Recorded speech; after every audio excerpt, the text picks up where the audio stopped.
deportation. Up with liberation. Down with deportation. Up with liberation. Down with deportation. Up with liberation. Down with deportation. Up with liberation. Down with deportation. Up with liberation. Down with deportation. Up with liberation. Down with deportation. Up with liberation. Down with deportation. Up with liberation. Down with deportation. Up with Yeah, my knees can't do it anymore. No, you're good. Deportation. Up with liberation. Down with deportation. Up with liberation. Down with deportation. Up with liberation. Down with deportation. Se puede.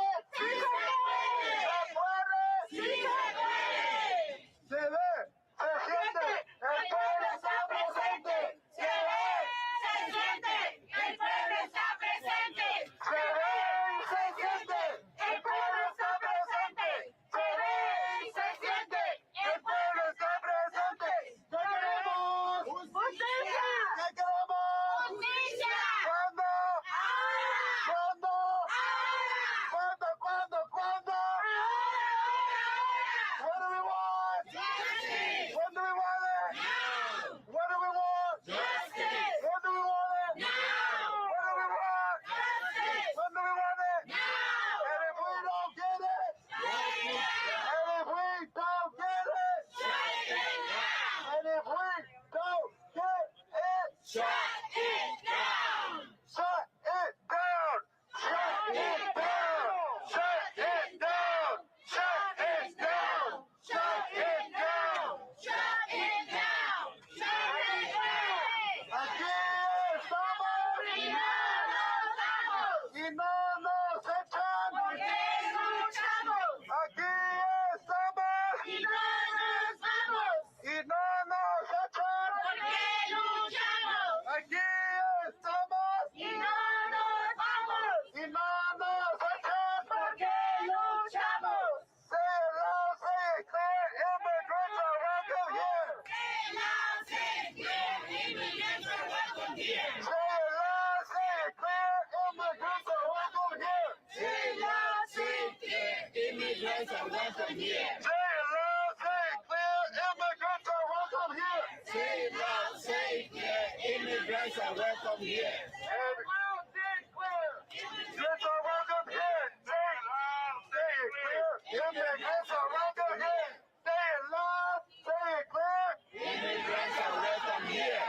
Everywhere we go, Everywhere we go, people wanna know people want to know who we are. who we are. So we tell them So we tell them we are the immigrants, we are the immigrants, the mighty, mighty immigrants. the mighty, mighty immigrants. We will hear argument this morning in case 24A884, Trump versus CASA Incorporated, and the consolidated cases. General Sauer. Mr. Chief Justice, and may it please the court. On January 20th, 2025, President Trump issued Executive Order 14160, protecting the meaning and value of American citizenship. This order reflects the original meaning of the 14th Amendment, which guaranteed citizenship to the children of former slaves, not to illegal aliens or temporary visitors. Multiple district courts promptly issued nationwide or universal injunctions blocking this order, and a cascade of such universal injunctions followed. Since January 20th, district courts have now issued 40 universal injunctions against the federal government, including 35 from the same 5 judicial districts. This is a bipartisan problem that has now spanned the last 5 presidential administrations. Universal injunctions exceed the judicial power granted in Article 3, which exists only to address the injury to the complaining party. They transgress the traditional bounds of equitable authority, and they create a host of practical problems. Such injunctions prevent the percolation of novel and difficult legal questions. They encourage rampant forum shopping. They require judges to make rushed, high-stakes, low-information decisions. They circumvent Rule 23 by offering all the benefits but none of the burdens of class certification. They operate asymmetrically, forcing the government to win everywhere while the plaintiffs can win anywhere. They invert the ordinary hierarchy of appellate review. They create the ongoing risk of conflicting judgments. They increase the pressures on this court's emergency docket. They create what Justice Powell described as repeated and essentially head-on confrontations between the life-tenured and representative branches of government. And they disrupt the Constitution's careful balancing of the separation of powers. I welcome the court's questions. General Sauer, these universal injunctions, as you say, have proliferated over the last 3 decades or so. Would you discuss, though, the origins of universal injunctions? In particular, I'm interested in sort of historical analogs or the historical pedigree, particularly the Bill of Peace that was proffered by respondents. Yes, Justice Thomas, as you, I think, first pointed out in your separate opinion in Trump against Hawaii, the Bill of Peace is something very distinct from a universal injunction. So the Bill of Peace involved a resolution of a small, discrete set of claims of a small, discrete group. And even more fundamentally, it was binding on the members of that class and those represented by the class. So it's much more analogous to a modern class action under Rule 23. And in fact, as we've argued in other cases, and as this court has described in opinions like Ortiz, the Bill of Peace evolved into and is directly developed into, so to speak, the modern class action that has all the same features of a Bill of Peace. So in the words of Chief Judge Sutton in the Sixth Circuit, the Bill of Peace, it was a domesticated animal that looks nothing like the dragon of a universal injunction. I'm sorry. Here, there's a discrete identified group on one issue.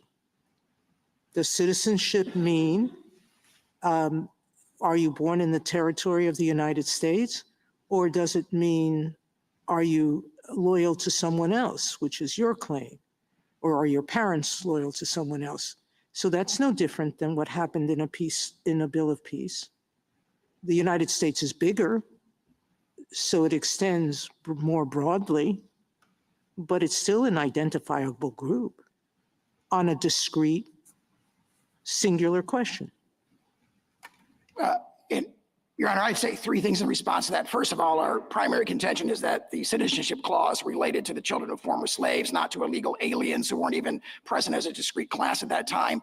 But more fundamentally here, as to the issue of the Bill of Peace, there are critical differences. The Bill of Peace was a binding judgment that would bind absent class members. Here we have the asymmetry. Well, here, class actions don't bind anyone who opts out. So class actions are not like bills of peace.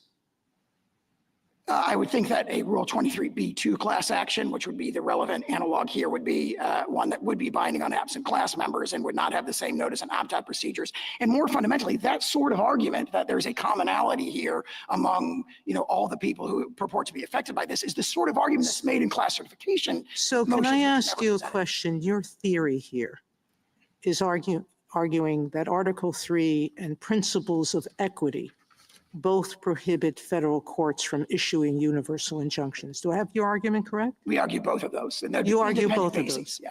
If that's true, that means even the Supreme Court doesn't have that power.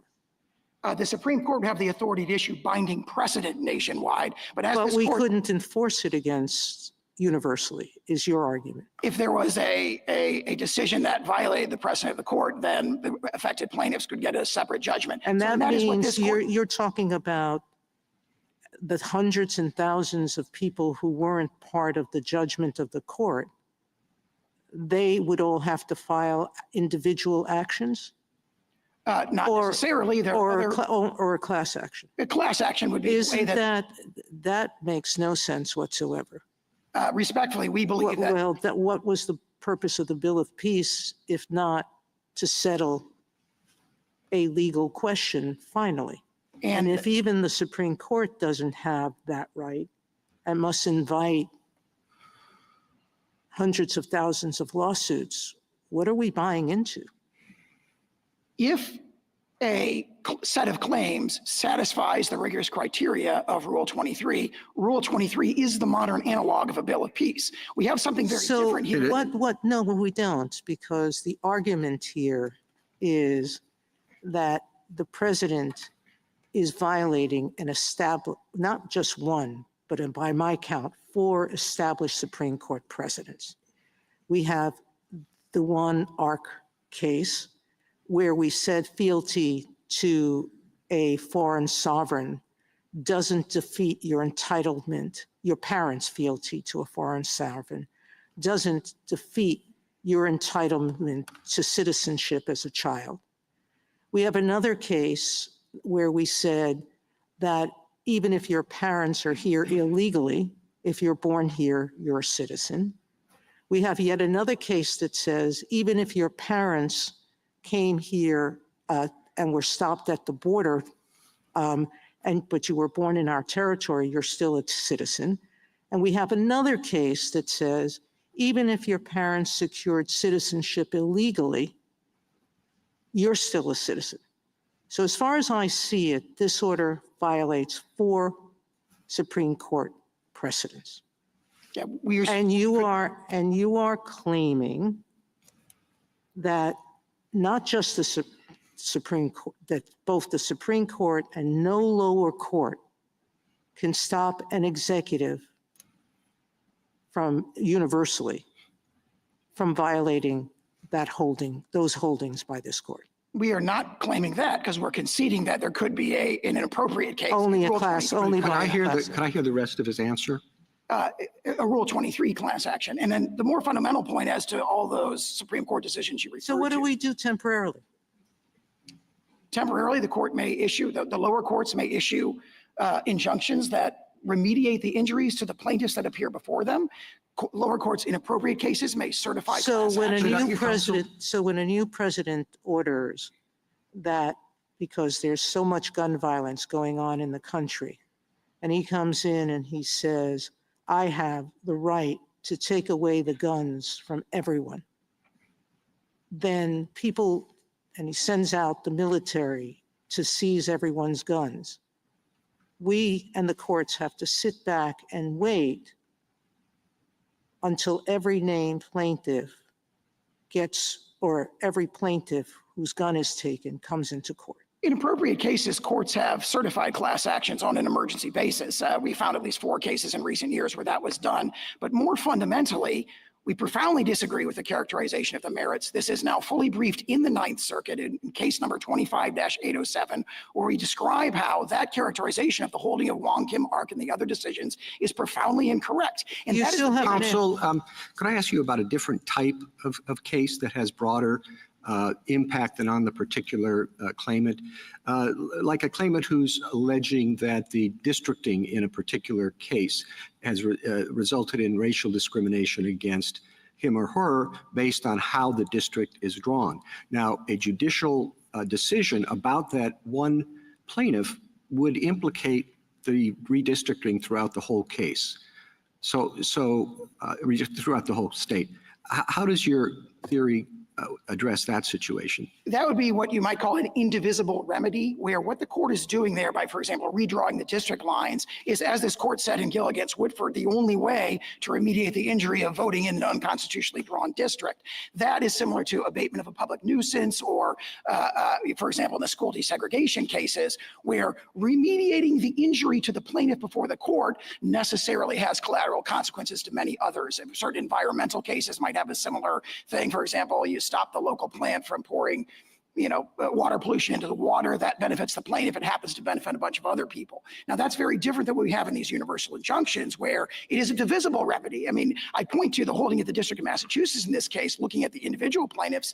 That court said, well, obviously, I don't have to give a universal injunction to protect individuals other than the individual plaintiffs. They are given complete relief by an injunction that tells federal officials only to treat their children as citizens. Why? I guess the question is why does the law require that? I mean, I appreciate that a court could, in a divisible remedy kind of case, narrow in to the plaintiff, but you seem to be suggesting that Article 3 or Rule 23 or something requires that. And I guess I don't really understand it. If I may offer two Yes. responses to that. In Yes. the Article 3 context, that is the principle announced in Worth against Selden, announced in Gill against Whitford, and Lewis against Casey, where this court has said again and again, what we do in the Article 3 context is grant remedy that is tailored to, grant remedies that are tailored to remove the injury to the complaining plaintiff.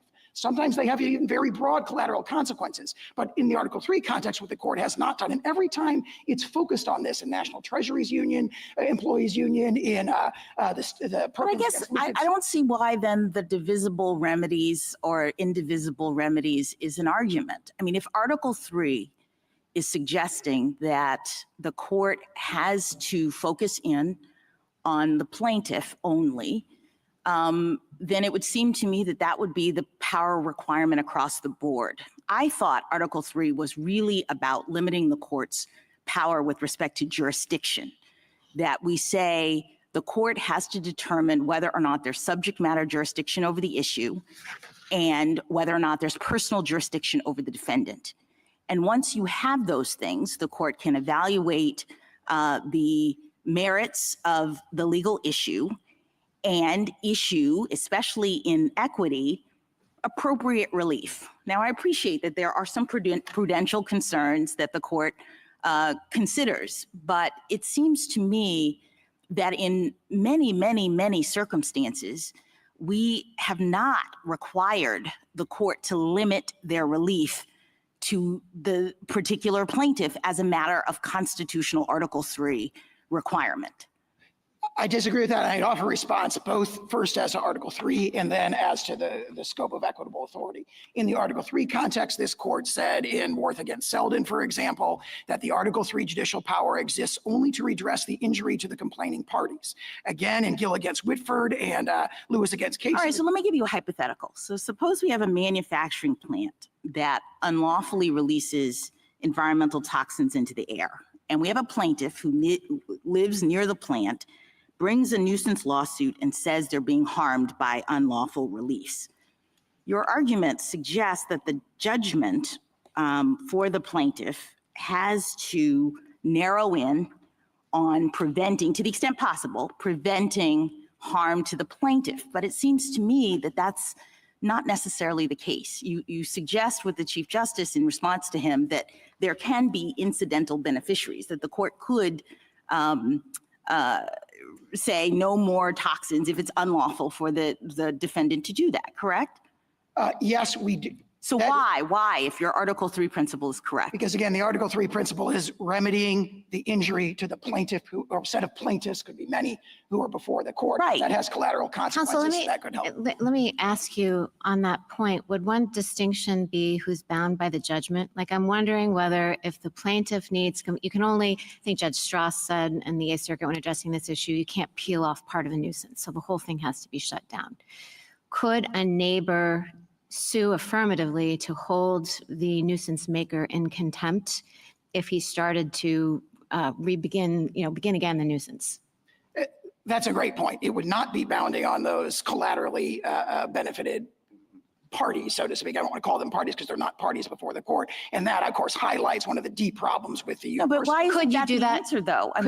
Could you do that now for the universal injunction? Could a plaintiff, for example, who has the protection of the universal injunction but was not named in the suit, bring a contempt action of the sort I just described? They could not do that, but what they could do is run to any of 93 other judicial districts and bring their own lawsuit if they. No. relief is denied. Under the injunction as it stands, under the injunctions as they stand, could a non-named plaintiff who has the benefit of the universal injunction that's currently in place, could that plaintiff bring a contempt proceeding? We would. Or I guess I shouldn't call them a plaintiff. Could Yeah, that non-party? We would dispute that they would have the standing to do that because it goes to the heart of. Well, of the no. problem. Let's see. Maybe I'm not being clear. Assume the universal injunction is good. Like, drop your argument right now. Oh, I see. Yeah. As they currently stand, could someone who is not named in the suit but a beneficiary bring a contempt proceeding? I think that is what the think that they respondents could. would certainly contend. Do you concede that the plaintiffs could bring a Rule 23, like the individual plaintiffs? We would dispute, I mean, we'd have to address the Rule 23 issues, kind of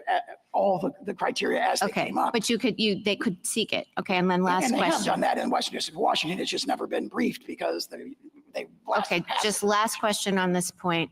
The states have a different kind of claim for financial harm, and they've pointed out that it would be very difficult to remedy that without some sort of broader relief.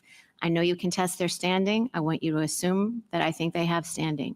Why wouldn't they be entitled to an injunction of the scope of the one that has currently been entered? I would say two reasons. First of all, it's not necessary to provide complete relief to the plaintiffs. What we offered, for example, in the District of Massachusetts in the First Circuit was an injunction that would enjoin the federal officials and order them to treat the people who would otherwise be covered by the executive order as eligible for the services that result in the pocketbook injuries to the states. And there's really no response to that. That is obviously would fully remediate their injuries and does not require the injunction to be applied in all other 50 states. One state comes in and says, well, people are going to move across state lines. Therefore, we've got 21 states in this case who don't want this relief. Sorry, you've got to impose it on everybody because it has to be offered to this one particular state.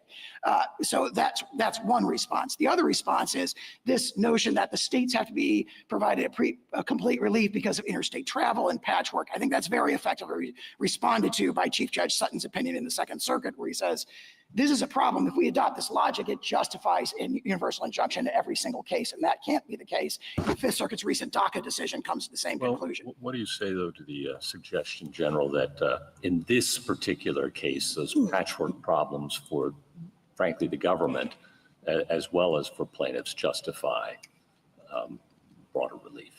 As to the government, again, Chief Judge Sutton addressed that directly as well when he said that's the federal government's problem. In other words, the federal government, for example, in the First Circuit, we offered that as a narrower scope of injunction. And the decision was, well, that would cause you too many administrative problems. And I think Chief Judge Sutton directly addresses that when he says that's a problem for the executive branch in the first instance. All right. Yeah. And then with respect to class certification, your friends on the other side point out that that takes time. And there are, as you've emphasized, hurdles that have to be met to achieve class certification.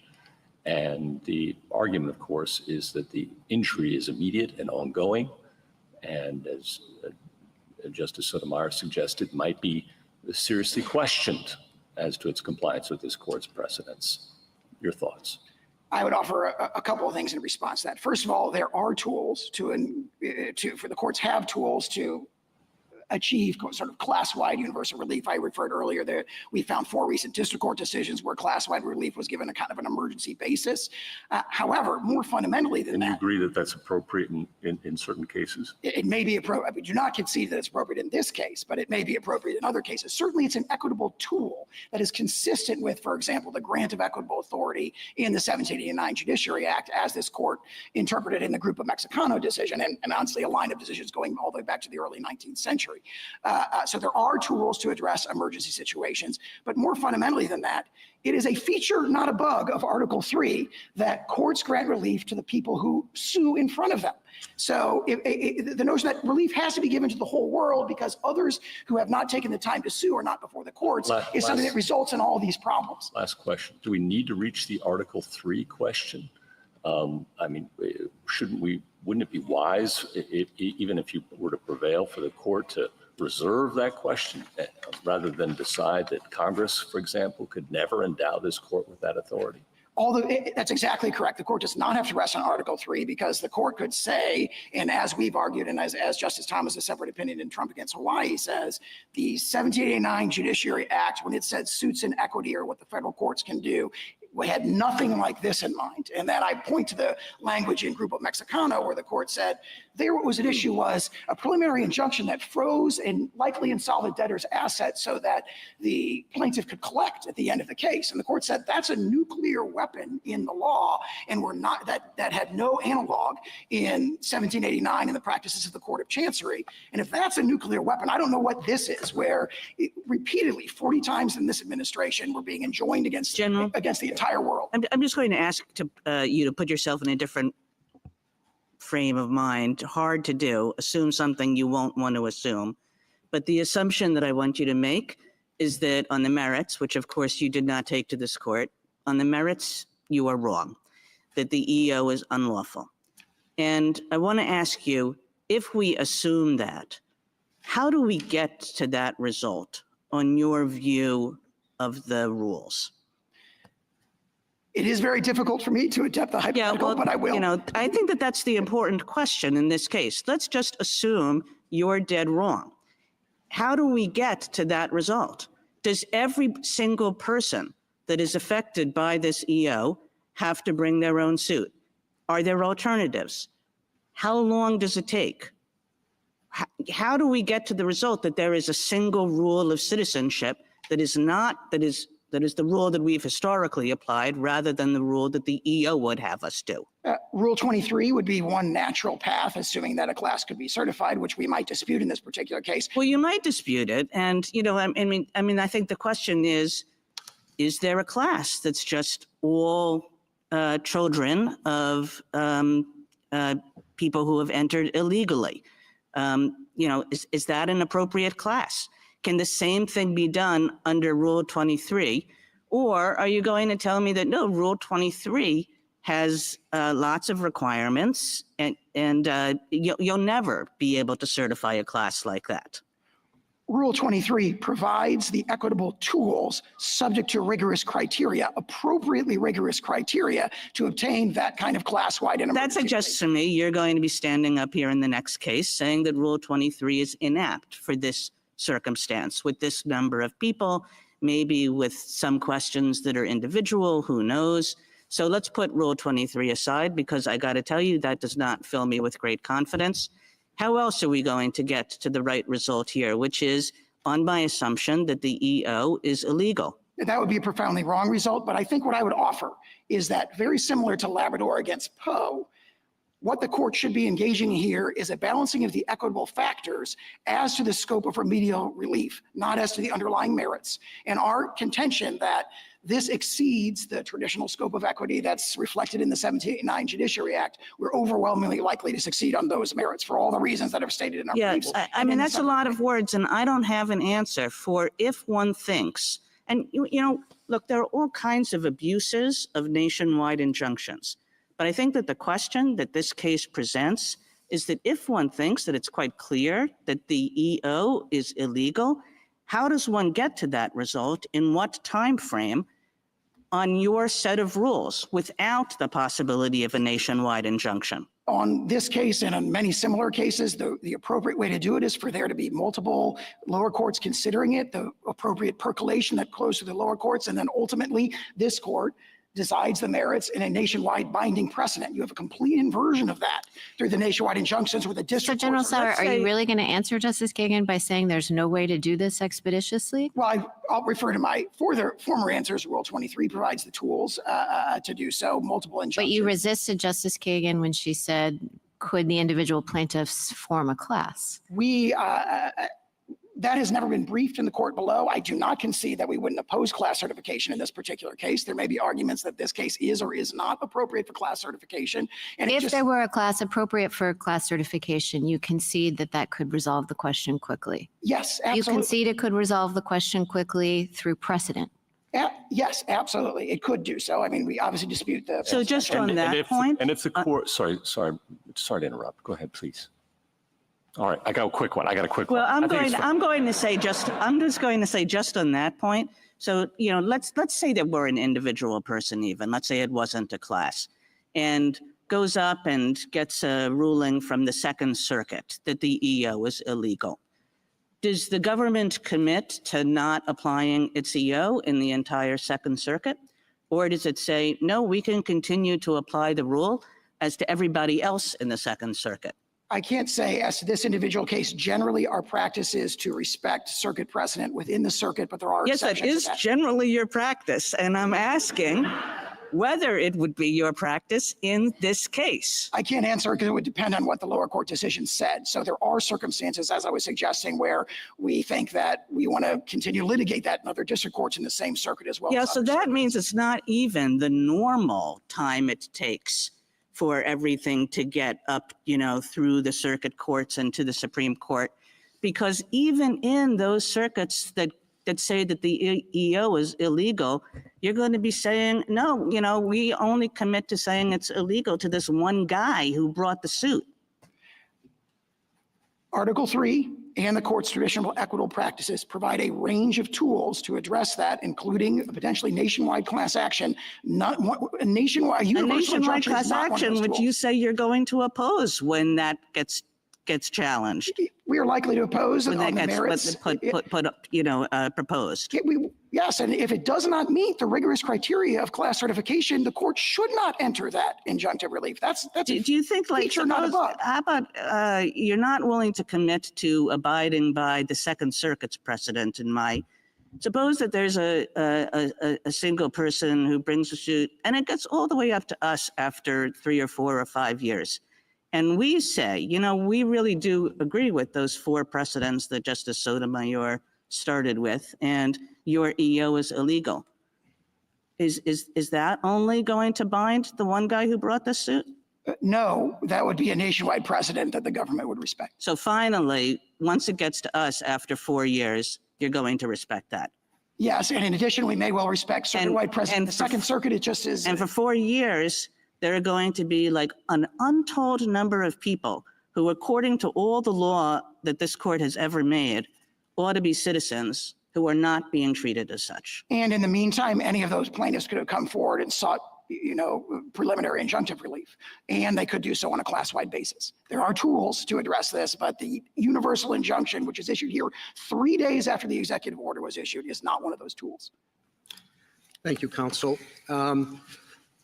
3 years, 4 years, we've been able to move much more expeditiously. I think we did the TikTok case in a month. Presuming, I gather an important part of your answer is that people can litigate differently, and one will go to Massachusetts, the other one will go to Houston, and you'll get conflicting decisions fairly quickly. Is there any reason why this court, and I gather that's your safety net, is that at the end of the day, however long the day is, this court can issue a decision and it will bind everything else. Is there any reason in this particular litigation that we would be unable to act expeditiously? Absolutely not, Mr. Chief Justice. Okay, thank you. Justice Thomas? General, when were the first universal injunctions used?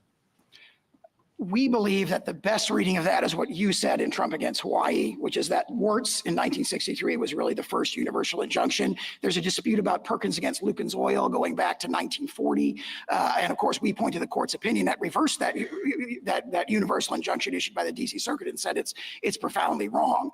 Now, if you look at the cases that the either party cite, you see a common theme. The cases that we cite, like National Treasury's Employment Union, Perkins against Lucan's Oil, Frothingham and Massachusetts against Mellon, going back to Scott against Donald, and all of those are cases where the court considered and addressed the sort of universal, in that case, statewide issue of provision of injunctive relief. So when the court has considered and addressed this, it has consistently said you have to limit the remedy to the plaintiffs who are appearing in court and complaining of that remedy. So we survived until the 1960s without universal injunctions. That's exactly correct. And in fact, those are very limited, very rare, even in the 1960s. It really exploded in 2007 in our cert petition in Summers against Earth Island Institute. We pointed out that the Ninth Circuit had started doing this in a whole bunch of cases involving environmental claims. Justice Alito? You began by outlining what you see as the practical problems that have been created by universal injunctions. If we were to hold that the states have standing, and if it is possible for a plaintiff to get emergency certification of a class, suppose we agreed with you on universal injunctions, but allowed those other 2 avenues, would the practical problem be rectified to any substantial degree? Certainly, if there were an injunction that extended to all of the litigating states, that would cover a very substantial portion of the country, and also an emergency sort of class certification decision might also grant very broad relief. So the answer is that the practical problem would not be solved. And if that's the case, what is the point of this argument? Indeed, traditional principles of Article 3, and they exceed the traditional equitable authority. And that's what yields all these sort of pathologies, so to speak, of the current practice of issuing them very, very easily. Thank you. Justice Sotomayor? You answered Justice Gorsuch, I think correctly, that if Article 3 precludes universal injunctions, then even class actions are illegal. That's what you're arguing, isn't it? I disagree with that profoundly. How could it, if Article 3 and only prohibits injunctions that affect non-members or non-plaintiffs, how could Congress give a remedy like a class action? In an article or in a Rule 23 class, every represented member of the class has standing by hypothesis. So every single one of them has an Article 3 injury, and Rule 23 again. So that would be the only method. It would be very similar to the Bill of Peace, where all those parties, even their president or representative capacity, are bound. We can act quickly. If we are worried about those thousands of children who are going to be born without citizenship papers that could render them stateless in some places because some of their parents' homes don't recognize children of their nationals unless those children are born in their countries. They're not going to be receiving federal benefits because that's the claim of the plaintiffs here, that of the state plaintiffs, that they're not going to be able to provide services to those children. Shouldn't we grant cert before judgment on that issue? If we're afraid that this is, or even have a thought that this is unlawful executive action, that it is Congress who decides citizenship, not the executive, if we believe, some of us were to believe that, why should we permit those countless others to be subject to what we think is an unlawful executive action? As unlawful as an executive taking the guns away from every citizen. Cert before judgment would be another tool through which this court could act expeditiously. This is the kind of case where the equities would call for that. And why wouldn't it? It's a pure legal question. What does the Constitution mean with respect to citizenship? There are no individual facts that would alter our conclusion. If we can't do it by a universal injunction, because you say Article 3 doesn't permit that, Article 3 wouldn't permit us to give a universal injunction, even if we rule. Why don't we grant cert before judgment so that all of these parents would have a firm Supreme Court decision that they can take where? Because you're saying nobody can grant a universal injunction. No party has asked for that in this case. And I think one reason is that would deny the court of the benefit of percolation in multiple lower courts of a novel and sensitive and important constitutional question. We have novel courts who've percolated this issue and said, you're violating precedent. Not only precedent, but the plain meaning of the 14th of the Constitution. Respectfully, I think what we have are lower courts making snap judgments on the merits that ignore the fundamental principle of the 14th Amendment, that it was about giving citizenship to the children of slaves, not to the children of illegal immigrants who really were not even a very discreet class at that time. And that's the sort of argument that deserves percolation. Congress who argued against the 13th Amendment just because of that. Some people who argued against passing the amendment just because of that, because it would give citizenship to gypsies. I think the relevant history of the 14th Amendment is the statements of Senator Trumbull, who emphasized that domicile was the key criteria. And he said that in a letter to Andrew Jackson. And we've cited in our Ninth Circuit briefing a host of decisions that back that up. Rejected repeatedly. We can go into the history of citizenship, but I still go back to my question. You claim that there is absolutely no constitutional way to stop, put this aside, to stop a president from an unconstitutional act, a clearly, indisputably unconstitutional act, taking every gun from every citizen. We couldn't stop that. I disagree with that for the reasons I've said, including the equitable tools. No, because you said to us we'd have to wait until there was a final judgment. You're not sure you would respect the judgment of every circuit. You're not sure that you would respect even a final judgment of the Supreme Court because it only binds the parties before it. And if there's no class action, that only binds the parties before the court. I don't think there's a, so to speak, really unconstitutional exception to the strictures of Article 3 or the scope of equitable authority, and the court should not recognize one, because what we see, not just in this case, but in the 39 others, is that the district courts who are issuing these injunctions all passionately disagree with the thing that's being challenged in that. So that principle that, well, this we think is really unconstitutional, therefore we should ignore the general principles of Article 3 is not a principle the court ought to adopt. Justice Kagan? So, General, on this question of expedition, I mean, it sort of depends on the government's own actions in a case like this one, where one can expect that there is not going to be a great deal of disagreement among the lower courts. I mean, let's assume that you lose in the lower courts pretty uniformly, as you have been losing on this issue, and that you never take this question to us. I mean, I noticed that you didn't take the substantive question to us. You only took the nationwide injunction question to us. I mean, why would you take the substantive question to us? You're losing a bunch of cases, this guy over here, this woman over here, you know, they'll have to be treated as citizens, but nobody else will. Why would you ever take this case to us? Well, in this particular case, we have deliberately not presented the merits to this court on the question of the scope of remedies, because of course that makes it a clean vehicle where the court doesn't have to look at the past. You're ignoring the import of my question. I'm suggesting that in a case in which the government is losing constantly, there's nobody else who's going to appeal, they're winning, it's up to you to decide whether to take this case to us. If I were in your shoes, there is no way I'd approach the Supreme Court with this case. So you just keep on losing in the lower courts. And what's supposed to happen to prevent that? Again, I respectfully disagree with that forecast of the merits, but in response to the question, what I would say is we have an adversarial system. And if the government is not, for example, not respecting circuit precedent on the court's hypothetical in the Second Circuit, someone injured in the Second Circuit could take the case up. And they could say, look, the government is violating circuit precedent on the hypothetical multiple circuits. That's the case we're going to take? Somebody who says, you know, after we've said that this all has to be done one by one by one, then we're going to take a case from somebody who objects to proceeding one by one by one?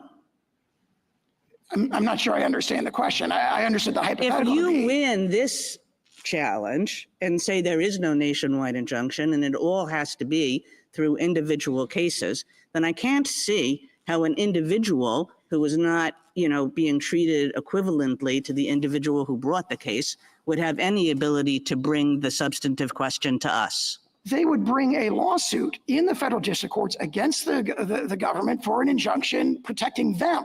And if the government wasn't respecting, you know, on the and then they win. And again, I mean, you need somebody to lose, but nobody's going to lose in this case. It's just you're going to have like individual by individual by individual, and all of those individuals are going to win. And the ones who can't afford to go to court, they're the ones who are going to lose. The tools that are provided to address hypotheticals like this, again, this is not a hypothetical. This is happening out there, right? Every court has ruled against you. We've only had snap judgments on the merits. You know, obviously, we're fully briefing the merits in the courts of appeals, and our arguments are compelling. More fundamentally, in response to the question, I'm suggesting to you, like the real brunt of my question is, in a case like this, the government has no incentive to bring this case to the Supreme Court because it's not really losing anything. It's losing a lot of individual cases, which still allow it to enforce its EO against the vast majority of people to whom it applies. And again, Rule 23 provides an avenue to address those very concerns. Thank you. Justice Gorsuch? Well, Justice Kagan asked my questions better than I could have. How do you suggest we reach this case on the merits expeditiously? There is a number of tools the court can do that. We think this case is one that cries out for percolation that the court should allow the lower courts to address the merits issue multiple times. It's currently on briefing in 3 different cases in the First, Fourth, and Ninth Circuits, and we think that that's the appropriate way to do it. If the court disagreed, obviously, When you lose one of those, do you intend to seek cert? if we lose, yes, absolutely. Justice Kavanaugh? So the technical problem here seems to be class-wide relief without the district courts going through the steps to assess whether a class should be certified, correct? Correct. Okay.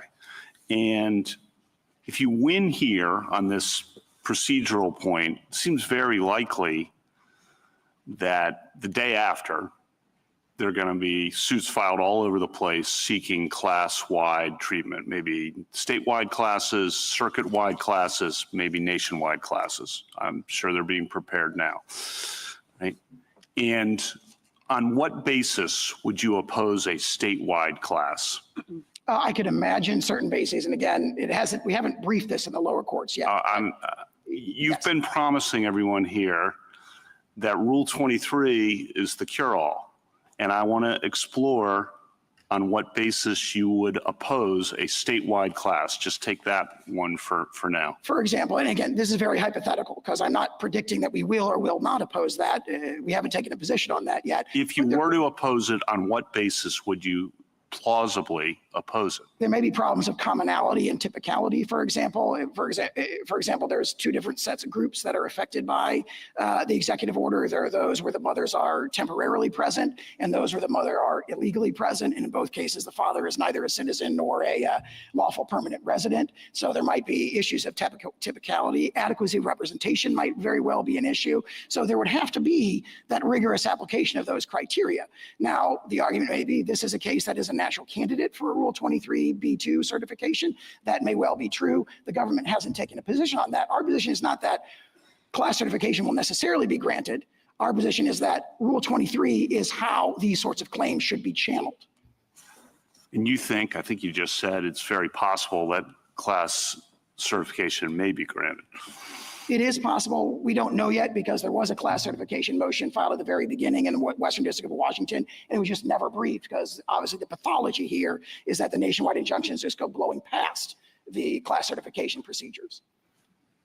And I guess Rule 23b2, for a lot of the cases we've had over the past 25 years that you talk about where there have been universal injunctions or where the lower courts have had that, I mean, 23b2 could have been used in a lot of those, presumably, correct? Eviction moratorium, student loans, OSHA vaccine mandate. Do you see the possibility that 23b2 could have been used instead of, I mean, some of those were APA, but put aside the APA issue for now. Yeah, we do set aside that issue, if I may. I got it. But yes, I agree with that as to some, but none of the other cases. It's hard to see how, for example, Biden against Nebraska, where a state was the plaintiff, might have been a 23b2 class. And the Alabama Association of Realtors might have been a much better candidate for that. And again, not taking a position on the individual merits, our overarching point is there's a tradition of equity in this country that goes back to the English Court of Chancery, and what's happening in these universal injunctions,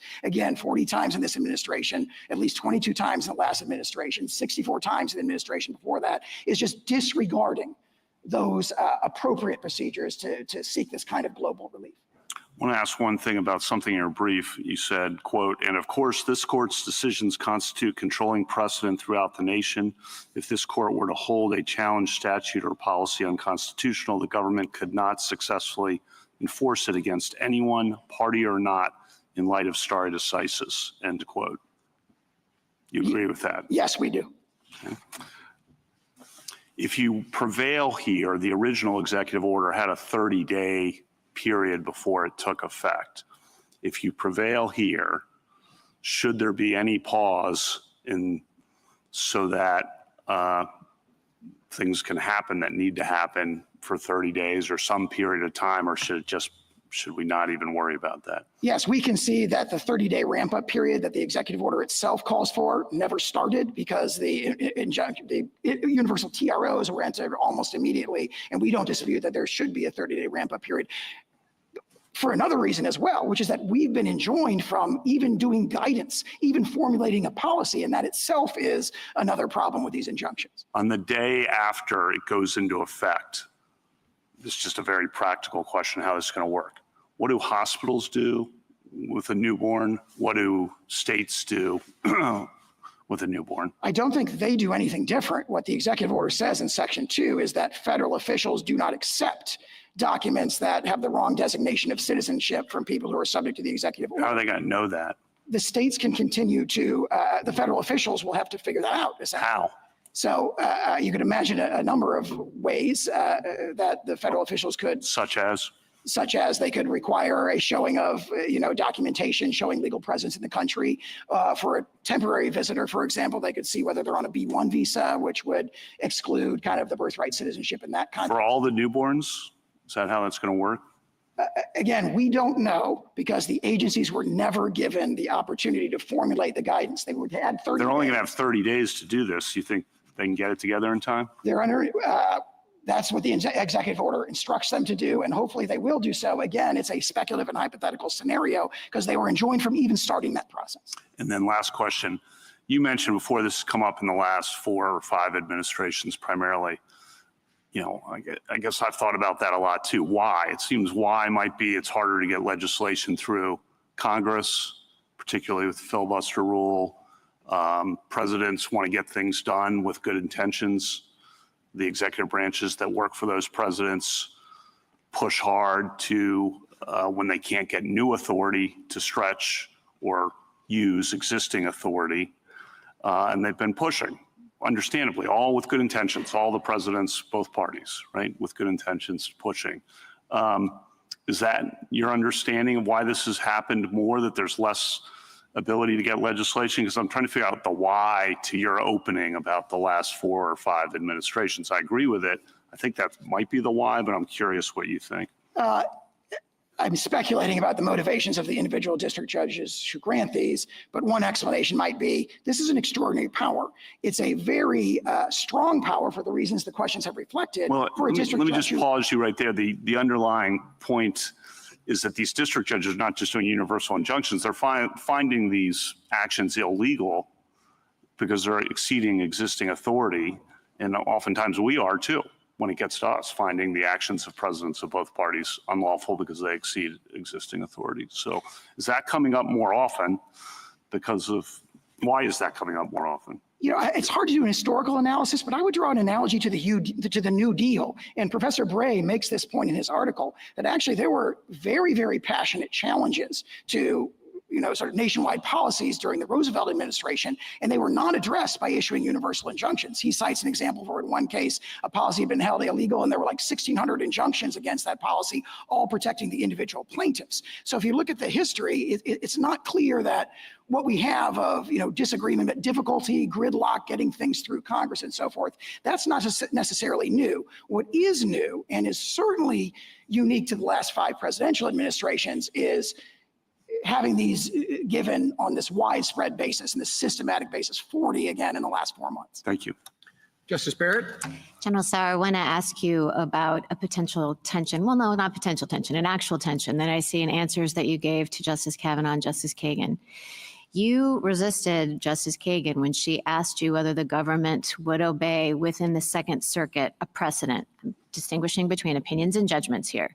Did I understand you correctly to tell Justice Kagan that the government wanted to reserve its right to maybe not follow a Second Circuit precedent, say, in New York, because you might disagree with the opinion? Our general practice is to respect those precedents, but there are circumstances when it is not a categorical practice. And that is not this administration's practice or the longstanding practice of the federal government. And I'm not talking about in the Fourth Circuit, are you going to respect a Second Circuit? I'm talking about within the Second Circuit. And can you say, is that this administration's practice or a longstanding one? As I understand it, longstanding policy of the Department of Justice. Yes, that we generally, as it was phrased to me, generally respect circuit precedent, but not necessarily in every case. And some examples might be a situation where we're litigating to try and get that circuit precedent overruled and so forth. Well, okay, so I'm not talking about a situation in which, the Second Circuit has a case from 1955 and you think it's time for it to be challenged. That's not what I'm talking about. I'm talking about in this kind of situation. I'm talking about this week, the Second Circuit holds that the executive order is unconstitutional. And then what do you do the next day or the next week? Generally, we follow those. So you're still saying generally? Yes. And you still think that it's generally the policy, longstanding policy of the federal government to take that approach? That is my understanding. Okay, so, but it sounds to me like you accept a Cooper versus Aaron kind of situation for the Supreme Court, but not for, say, the Second Circuit. Like where you would respect the opinions and the judgments of the Supreme Court, and you're saying you would respect the judgment, but not necessarily the opinion of a lower court. And again, I think in the vast majority of instances, our practice has been to respect the opinion as well, in the circuits as well. But my understanding is that has not been a categorical practice in the way respect for the precedents and the judgments of the Supreme Court has been. So you're not hedging at all with respect to the precedent of this court? That is correct. I believe the quotation from our application directly addresses that, and we stand by that completely. Okay. Next question. So this is also a follow-up to some of the questions that others have asked you about the merits of the order not being before us.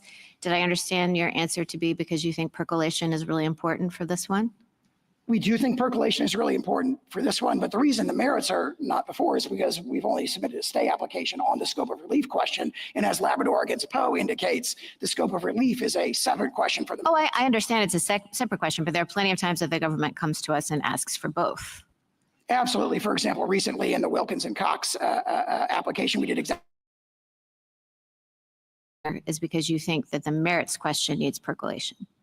Yes, but also more fundamentally, it illustrates that the very problem with these nationwide injunctions is they force this rushed, fast and furious decisions on the merits. So I think it'd be very inappropriate in this case to come to a stay application saying, please give us a rushed, decision on the merits of something that's very But the government's done that in other cases too, right? Those cases would be different. In this case, the example I gave earlier, we think it's very clear cut on the merits. This one is, we concede a novel and sensitive So this one question. isn't clear cut on the merits? This one, in this case, we want the court to address the remedial issue. If we offered the merit first, that's a vehicle problem because the court has in many cases just addressed the merits and not the remedial issue. And it's imperative from the federal government's perspective that the remedial question be addressed. Okay, so last question is about why that is. Justice Alito asked you, well, what's the point of this? If the same thing could happen, which is effectively the EO being enjoined everywhere via class action or because it's necessary to provide complete relief, say, to the states, is there any difference in your view between, say, a class is certified of all individual plaintiffs and they win, and the executive order class-wide, there's a judgment saying that it can't be enforced? Do you want to say, follow up, is there any practical distinction you see? Why does the government care? Is it just the rigors of the certification process, or is it something more? The rigors of the certification process. Keep in mind that in many of these cases, we successfully oppose class action. Let's assume I think you can't successfully oppose it here for individual plaintiffs. Well, I mean, that opportunity to have our day in court on that is very, very important. I understand, but let's assume, go with my assumption. Assuming that we were to lose assume the class is certified. Is there any benefit? If a class is certified, and let's say, you were pointing out that the executive order targets two different kinds of people. Let's assume that it's commonality because, they only target one portion of the order, right? In that circumstance, does the government get anything different? To Justice Alito's question about what's it to you? What's the practical difference to you? Do you want to say anything about whether there's a practical difference between a universal injunction and a loss in the class? Absolutely. Okay. Among many others, the represented class members are bound in the class action context. And that means that if they lose, they're bound by that as well. So they're taking a grave risk, so to speak, by proceeding through a class action. And it has this symmetry where the government is bound if we lose, they are bound if we don't lose. And that's a very, very important distinction. And you would respect that judgment? If it were a judgment, now we may try to litigate in other contexts to try and get a different judgment from a different district court, but we would be bound by that judgment, as would they. And that's the crucial point. Okay. Justice Jackson? So as far as I can tell, your bottom line seems to be that what you call universal injunctions give relief to non-parties without going through the necessary steps, which you identify in Rule 23. Do I have that right? I mean, is that sort of like boiled to bare essence what you're saying?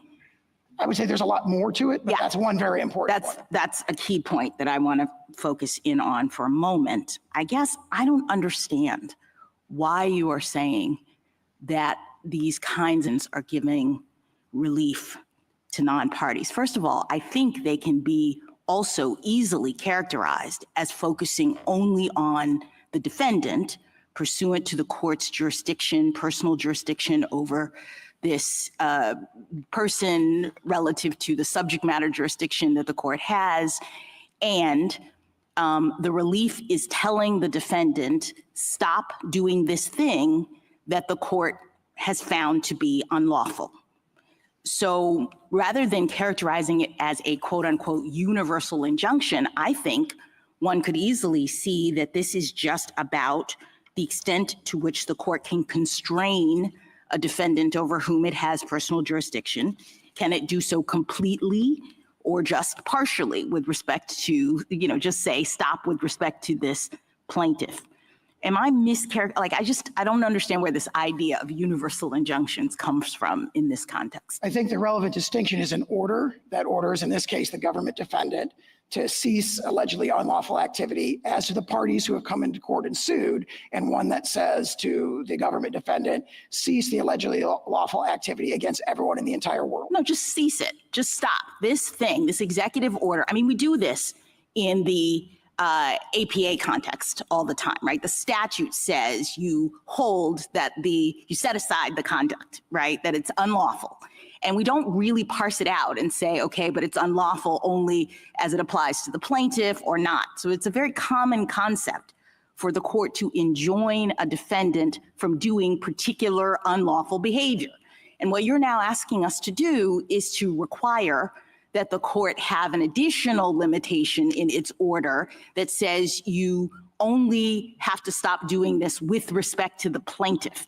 And that's the part that I don't understand. I guess from what I can read from your papers and what you've said here, that limitation you say comes from this principle that if you don't do that, you would be somehow giving relief to non-parties. But I wonder if that's right. I mean, it seems to me that the relief is the judgment that you provide to the plaintiff that says, stop doing this conduct. And you give it only to the plaintiff. That's where the limitation comes. The plaintiff is the only person who can go to court after you violate this order and enforce it. Other people are incidental beneficiaries of a court ordering you to follow the law. I mean, that's like everyone in the world. When the court says, follow the law, anybody who would have been hurt by your not following the law benefits. Okay. I don't understand why that would limit the court in its ability to tell you, don't do this unlawful conduct. Two responses to that. Yes. There's a lot there. Two responses to that. One is that principle that your question referred to is the holding of the court in Worth against Selden, and it's reaffirmed in Gill against Whitford, in Lewis against Casey, and similar cases, that the authority of the federal court, whether it's viewed as arising under Article 3 or under its traditional scope of equitable authority, is to remediate the injuries to the complaining party. And then to address your question about— Can I just stop you there? I'm, as the court, remediating the injury by telling the defendant to stop doing this behavior. The plaintiff has brought a claim that this executive order is unlawful. I look at it, I litigate it, and I say, you're right. Stop doing it. You cannot enforce this order. So I don't understand why that's like outside the scope of Worth versus Selden. If the court in that case is imposing what we've called an indivisible remedy, for example, vacator under the APA, there's a debate about what set aside means. Assuming it means to vacate, then the remedy that Congress has provided as a condition of its delegation to the agency is if one part of the, if the regulation is unlawful, then the remedy granted, which directly remediates the plaintiff's injury on that hypothetical, is an indivisible remedy that benefits others. Here in this case, and in all the other 40 cases, we see something totally different. Yeah, I understand. It's not necessary to remediate the injuries of the plaintiff before them. That is the— I understand. Let me just turn your attention to one other thing, because the real concern, I think, is that your argument seems to turn our justice system, in my view at least, into a catch me if you can kind of regime from the standpoint of the executive, where everybody has to have a lawyer and file a lawsuit in order for the government to stop violating people's rights. Justice Kagan says, let's assume for the purpose of this that you're wrong about the merits, that the government is not allowed to do this under the Constitution. And yet it seems to me that your argument says we get to keep on doing it until everyone who is potentially harmed by it figures out how to file a lawsuit, hire a lawyer, et cetera. And I don't understand how that is remotely consistent with the rule of law. You know, a system, and I appreciate that you go back to English common law and the Chancery Court, but they had a different system. The fact that courts back in English Chancery couldn't enjoin the king, I think is not analogous or indicative of what courts can do in our system, where the king, quote unquote, the executive, is supposed to be bound by the law. And the court has the power to say what the law is. And so one would think that the court could say, this conduct is unlawful and you have to stop doing it. I think the catch me if you can problem operates in the opposite direction, where we have the government racing from jurisdiction to jurisdiction, having to sort of clear the table in order to implement a new policy. A great example of this is in the Schilling litigation, where the military had a military readiness policy. It was universally enjoined by the DDC. It went up to the DC Circuit. The DC Circuit stayed that injunction to allow that policy to go into effect. And then 1 hour later, a district court on the other side of the country universally. Can I just ask you one final thing, because this relates to also something that Justice Kagan said. I would think we'd want the system to move as quickly as possible to reach the merits of the issue and maybe have this court decide whether or not the government is entitled to do this under the law. Wouldn't having universal injunctions actually facilitate that? It seems to me that when the government is completely enjoined from doing the thing it wants to do, it moves quickly to appeal that, to get it to the Supreme Court, and that's actually what we would want. What I worry about is similar to what Justice Kagan points out, is that if the government is saying no lower court can completely enjoin it, it actually means that the government just keeps on doing the purportedly unlawful thing, and it delays the ability for this court to reach the underlying issue. Percolation of novel, sensitive constitutional issues is a merit of our system. It is not a bad feature of the system. Thank you. Thank you, counsel. Mr. Feigenbaum. Mr. Chief Justice, and may it please the court.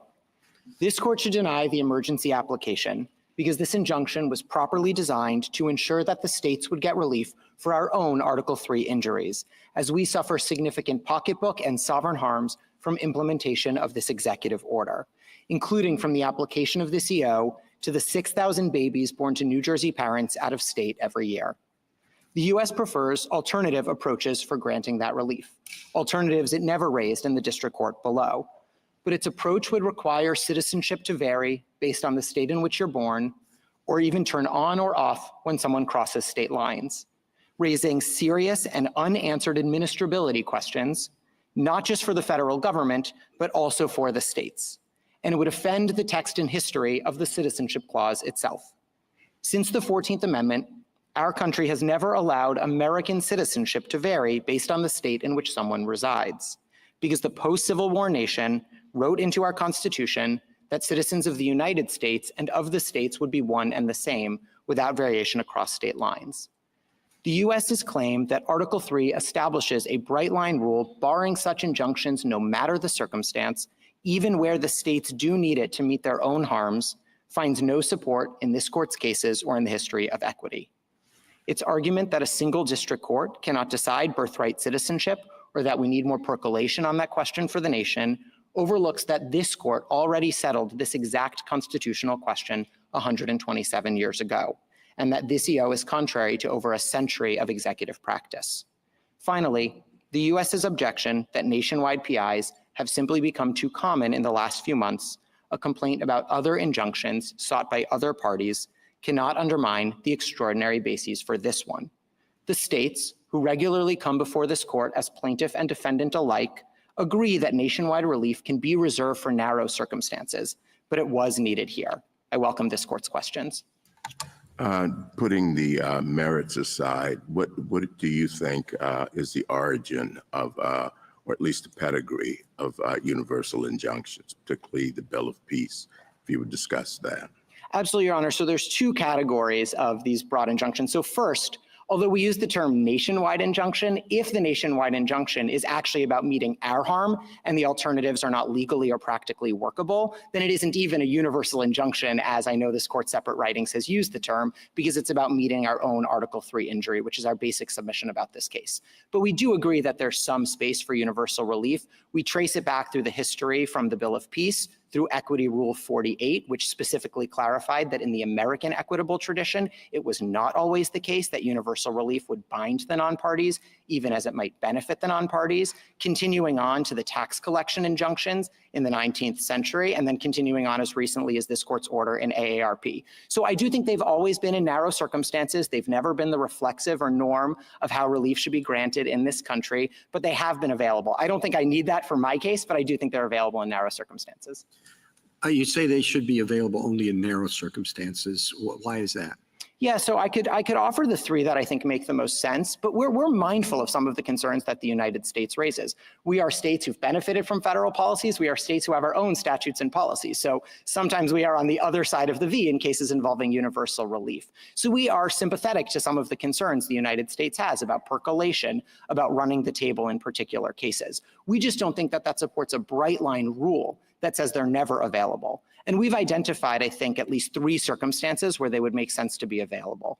The first would be in cases where the alternative ways of remedying the harm for the parties are not practically or legally workable. That's this case, and I'll return to that in a second. The second would be congressional authorization. So I took my friend on the other side to try to set aside vacatur, but I do think their Article 3 objections would raise serious questions for remedies like vacatur, for remedies like the Hobbs Act, even the Hobbs Act, which could set a nationwide PI after a multi-circuit lottery, might ultimately have problems under their view of Article 3. And then the third thing I would say is there may be cases in which the alternative forms of getting non-party relief are not legally or practically available. So that might be a case like AARP, or even a case like this one, where district courts could consider the availability of the class action device, but if it couldn't move fast enough, because Rule 23 doesn't include TROs and PIs, if it couldn't move fast enough in those contexts, courts might need to step in anyway. But I think we fit in the first bucket in this particular case, because the alternative ways of remedying our particular significant pocketbook harms to the tunes of millions of dollars can't be remedied, as the district court found below, without granting us this kind of relief. Well, I mean, you could benefit through percolation and a decision from this court with reasonable expedition. So I have no objections to reasonable expedition. We would have no objection to this court even setting supplemental briefing on the merits and hearing the merits directly. I'm happy to talk about the ways in which I think the merits do bear on this emergency application. But more fundamentally to your question, Mr. Chief Justice, I would just note that I don't think the alternatives actually fully remedy our injuries in a couple of different respects. So I heard my friend on the other side to specifically say today that maybe there can be an instruction to the federal government that at least when you're dealing with the plaintiff states, you treat these individuals kind of as though they're citizens, even if they're not really citizens. And that doesn't work, not just for the federal government. I agree, Justice Gorsuch, it may well be that the federal government can decide when to take its own medicine, but I'm talking about administrability burdens on the states, and I'm talking about administrability burdens on third parties as well. Can I ask you a question about that, counsel? Your three buckets are very thoughtful. The first one seems to me kind of consistent with traditional equity, which is if it's required, if you've got to remedy the plaintiff's harm. That's your point there, and you're saying we fall in that bucket. I get that argument. The second bucket is possibly Article 3, okay, that Congress could authorize, maybe has authorized circumstances, but that doesn't answer the equity point. So we come to bucket 3, and I'm struggling to understand what the rule is there. You seem to suggest, well, if it's really important, and if you have to act expeditiously, then go ahead. But I think every district court who enters one of these thinks that's what they're doing. So what's the constraint there? If you share the government's concerns about the rise of these things in the last few decades, What teeth does any of that have? So I do feel like something of an amicus to this question because nothing in my injunction rises or falls on this third Exactly. bucket. So I'm happy to answer questions. I need all the amici I can get. Fair enough, Your Honor. So I would say two things about that. The first is it does require reading the history in a way more like I do, which does not create a single bright line rule that this is never available. Obviously, if someone reads the history as saying I'm spotting you that for Great. the purposes of my question. Great. I'm not granting I thought you might not, Justice but Gorsuch. I'm spotting it to you. And I'm just saying, well, okay, what would that look like? And how would that be any different from what we have experienced over the last few decades? So this is a way in which my first bucket and my third bucket are actually going to relate for a moment. So I think this is No. it's helpful, I You promise. don't get to squiggle out into the first bucket, okay? We're in the third bucket. I'll answer for the third bucket, which is I think it requires having district courts consider the availability of the alternative and explaining why it's not workable in the case. I think we've told them to do that. And, gosh, how many times do we have to tell them to do that? And I think, in fairness to them, I think they have. So let's, again, would any case over the last 30 years come out differently under your view of the rule in the third bucket than has? Yeah, so there's a couple of examples where we don't think universal relief was appropriate. I'm most familiar with the state litigation, so most of my examples will probably come from there. But I heard my friend on the other side mention the DACA litigation, where Texas sought the termination of DACA, and ultimately the Fifth Circuit terminated DACA specific to Texas alone. And we thought that decision was exactly right because of the nature of the harms in that case meant that Texas could get full relief for its harms. Well, now we're back to the first bucket. We're just satisfying. I take the point. I'm so sorry. See what I'm saying? I take the point. Yeah. I mean, I get that we're going to always revert back to the first bucket, but that means the third bucket's empty. I totally take the point. I think AARP is a good illustration of the third bucket that this court confronted recently, where it was the case that there was this rush, just a few hours, not possible to go through class certification. You heard my friend on the other side talk about the rigors of class certification, and I don't think my friend on the other side would agree. It could be done in 3 hours through the night, and so there were necessity to step in. Do you agree about the rigors of class certification? It seems to me that 23B2 classes, and you probably, if you have to, are going to be arguing that they're not so rigorous to meet for injunctive relief for national policies that are uniform. So the most important thing that hasn't come up in the discussion this morning yet is that they're not available for state litigation. It talks about persons, it talks about appointment of class counsel, it talks about going through this certification process. States, I mean, this court's precedents are really clear about parents patriae lawsuits. States can't represent those individuals in class actions, nor would we try to. They can't represent us, and you don't have classes of states. So the whole framework doesn't apply to state litigation. So I understood how it might come up as an alternative for some other cases you might see in the future. But for the injunction you have in front of you from the states, the whole class device doesn't even work as an alternative. So I don't see how it can be the answer for us. But why should you care if the class device doesn't work as an alternative if you have bucket one? Like you don't really need the class device. I think what you're saying is, will it be frustrating for states not to have the class device when the individuals have it? But I don't see why that's true if giving you complete relief in bucket one solves your problems. So I should be very clear, and I'm sorry for the confusion on this. This goes back to my colleagues with Justice Gorsuch. When states are seeking the relief, states are seeking it in bucket one and bucket two. As an amicus to the other injunction I recognize courts are looking at, I think bucket three could be available. We aren't seeking relief when it falls into bucket three, because as I was saying earlier, we're not going to be seeking relief for other parties. This court's cases like Brackeen make very clear we aren't suing to vindicate the injuries that third parties and our residents are suffering. So when states come before you, the questions that you would ask are the alternative ways of remedying our injury going to be practically or legally workable?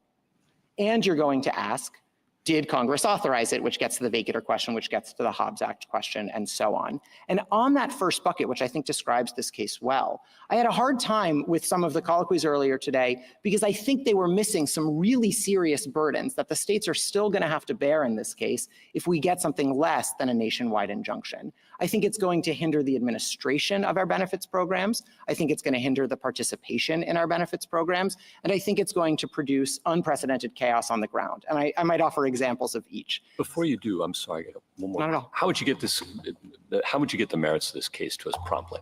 So there's two different ways that this court could think about doing it. So the first is, I heard a couple colloquies earlier today to suggest that maybe the states should sort of have to take some of the burdens on ourselves because, okay, some people move in, maybe that's just something that equity shouldn't care about. And it may be true, this is Hornbook equity, that in some cases, states don't get complete relief for the harms that they suffered. We just have to eat some of the administrability burdens.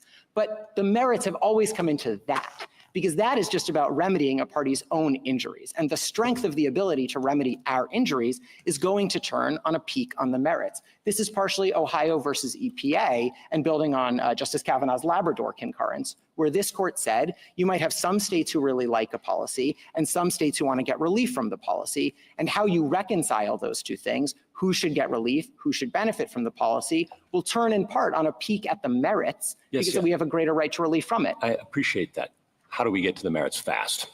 This court could set supplemental briefing on the merits by an order tomorrow if it wished, specifically to say the federal government has proposed that states get less than complete relief in this case. We could not possibly think about giving the states less than complete relief without looking at the merits. We want briefing. Put that aside. Assume we've just got the remedial question before us and we're going to decide the remedial question one way or the other. Then what? Oh, then I share some of Justice Kagan's concerns from earlier that it would rely on the United States. I appreciate you share those concerns. How would you address them? How would the states plan to get this case to the court promptly? I think it's very hard to think about how the states would lose this case given the state of Supreme Court precedent. It creates very weird incentives on the certiorari docket when there's already binding precedent from this court. We do suffer harms from the application of this executive order beyond our borders that we need relief from. If we don't get a full remedy from that, I suppose we could ultimately seek cert before judgment on the basis that we still have Article 3 injuries that we're suffering, but we'd be asking this court to grant review from a circuit precedent we won on the basis that we have continued injuries. It's not impossible. This court knows best when it grants cert and when it doesn't. I would think it's not the cleanest way to tee up a case historically, and so it would raise some real concerns to the colloquies earlier today about how this case would ultimately come before this court. Are you telling us that we really can't decide the question that we asked to have briefing and argument on without taking a peek at the merits? So I'm not saying that at all. So there's two different ways to think about this case, Your Honor. One is to say, absolutely, the states need to get complete relief for their injuries, and then let's figure out the best way to do it, and we think the alternatives are not workable and not legal. If this court is going to entertain giving us anything less than full redress for all of the Article 3 injuries we bring before you, I don't see how that can be entertained without a peek at the merits, because you always look at the merits to decide should we get 100% or 90% of our own injuries redressed. Would a decision on the matter that I understood to be before us, the narrow question that I understood to be before us, be helpful in any way if we do not peek at the merits and we also do not decide whether you have standing? So I'm not sure how you could decide whether or not we got an appropriate scope of relief without figuring out what our own injuries are. Because how you decide, this is the United States' own argument, how you decide whether or not we should get relief for our own injuries turns on what our injuries are that require relief. And so I do think we have pretty significant pocketbook injuries like in Nebraska to the tunes of millions of dollars. And whether we get those remedies or don't get those remedied is going to turn on the merits, is going to turn on the nature of the harms, and then ultimately the workability of the alternatives. Thank you, counsel. Justice Thomas, Justice Alito. Well, General Sauer began by outlining problems that he sees being created by universal injunctions. And he said that the issue was a non-ideological issue and a non-partisan issue. Do you agree with that? I do think presidents of both parties have objected to nationwide injunctions. I agree. So what do you say about the practical problem? So let's put out of our minds the merits of this and just look at the abstract question of universal injunctions. What is your response to what some people think is the practical problem? And the practical problem is that there are 680 district court judges, and they are dedicated and they are scholarly, and I'm not impugning their motives in any way, but sometimes they're wrong. And all Article 3 judges are vulnerable to an occupational disease, which is the disease of thinking that I am right and I can do whatever I want. Now, on a multi-member appellate court, that is restrained by one's colleagues, but the trial judge sitting in the trial judge's courtroom is the monarch of that realm, and there are situations in which trial judges, the president does something. It could be President Trump, it could be President Biden, it could be President Obama. The trial judge says this is unlawful, and I'm going to order. I'm going to enjoin it, and I'm convinced I'm right, so I'm not going to stay the injunction. And then an application is made to the Court of Appeals to stay the injunction. The Court of Appeals gives it the back of the hand, and then the case comes immediately to us in the context of an emergency application. And some of us have said, well, we don't think we should do anything in those situations unless it is indisputably clear that the court below was wrong. So what do you say to that practical problem? So we're mindful of the practical problems. I will say the states have had a through line as well across administrations. We have never believed, even as nationwide injunctions restrained policies that we favored, that they were categorically off the table. We've always taken the position that they are sometimes available in narrow circumstances, whether we like the policy or don't like the policy. And so you might have some cases where the nature of the harm, this is the DACA example from my friend on the other side, where the nature of the harm which was Texas saying it had to give benefits to residents in the state, is actually entirely remedied by a nationwide state-only injunction that applies just to Texas, because that might incentivize individuals to leave Texas, and then Texas doesn't have to give them benefits anymore. So you might have a case like that. But sometimes you are going to have cases where it is impossible to remedy the state's own injuries, and the alternatives are not practically or legally workable. And that describes this case perfectly. And so I don't think the answer is a bright line that means even in those situations, it's not possible for the states to get relief. In deciding the question that is before us here, do you think we should, never mind, I withdraw that. I have no further questions. Justice Sotomayor? Let's start with an answer you've been trying to give and haven't completed, which are the general suggested there were two ways that your injuries could be remedied. He claimed they were both presented to the court below. I didn't see that, but that's a matter that we could check on.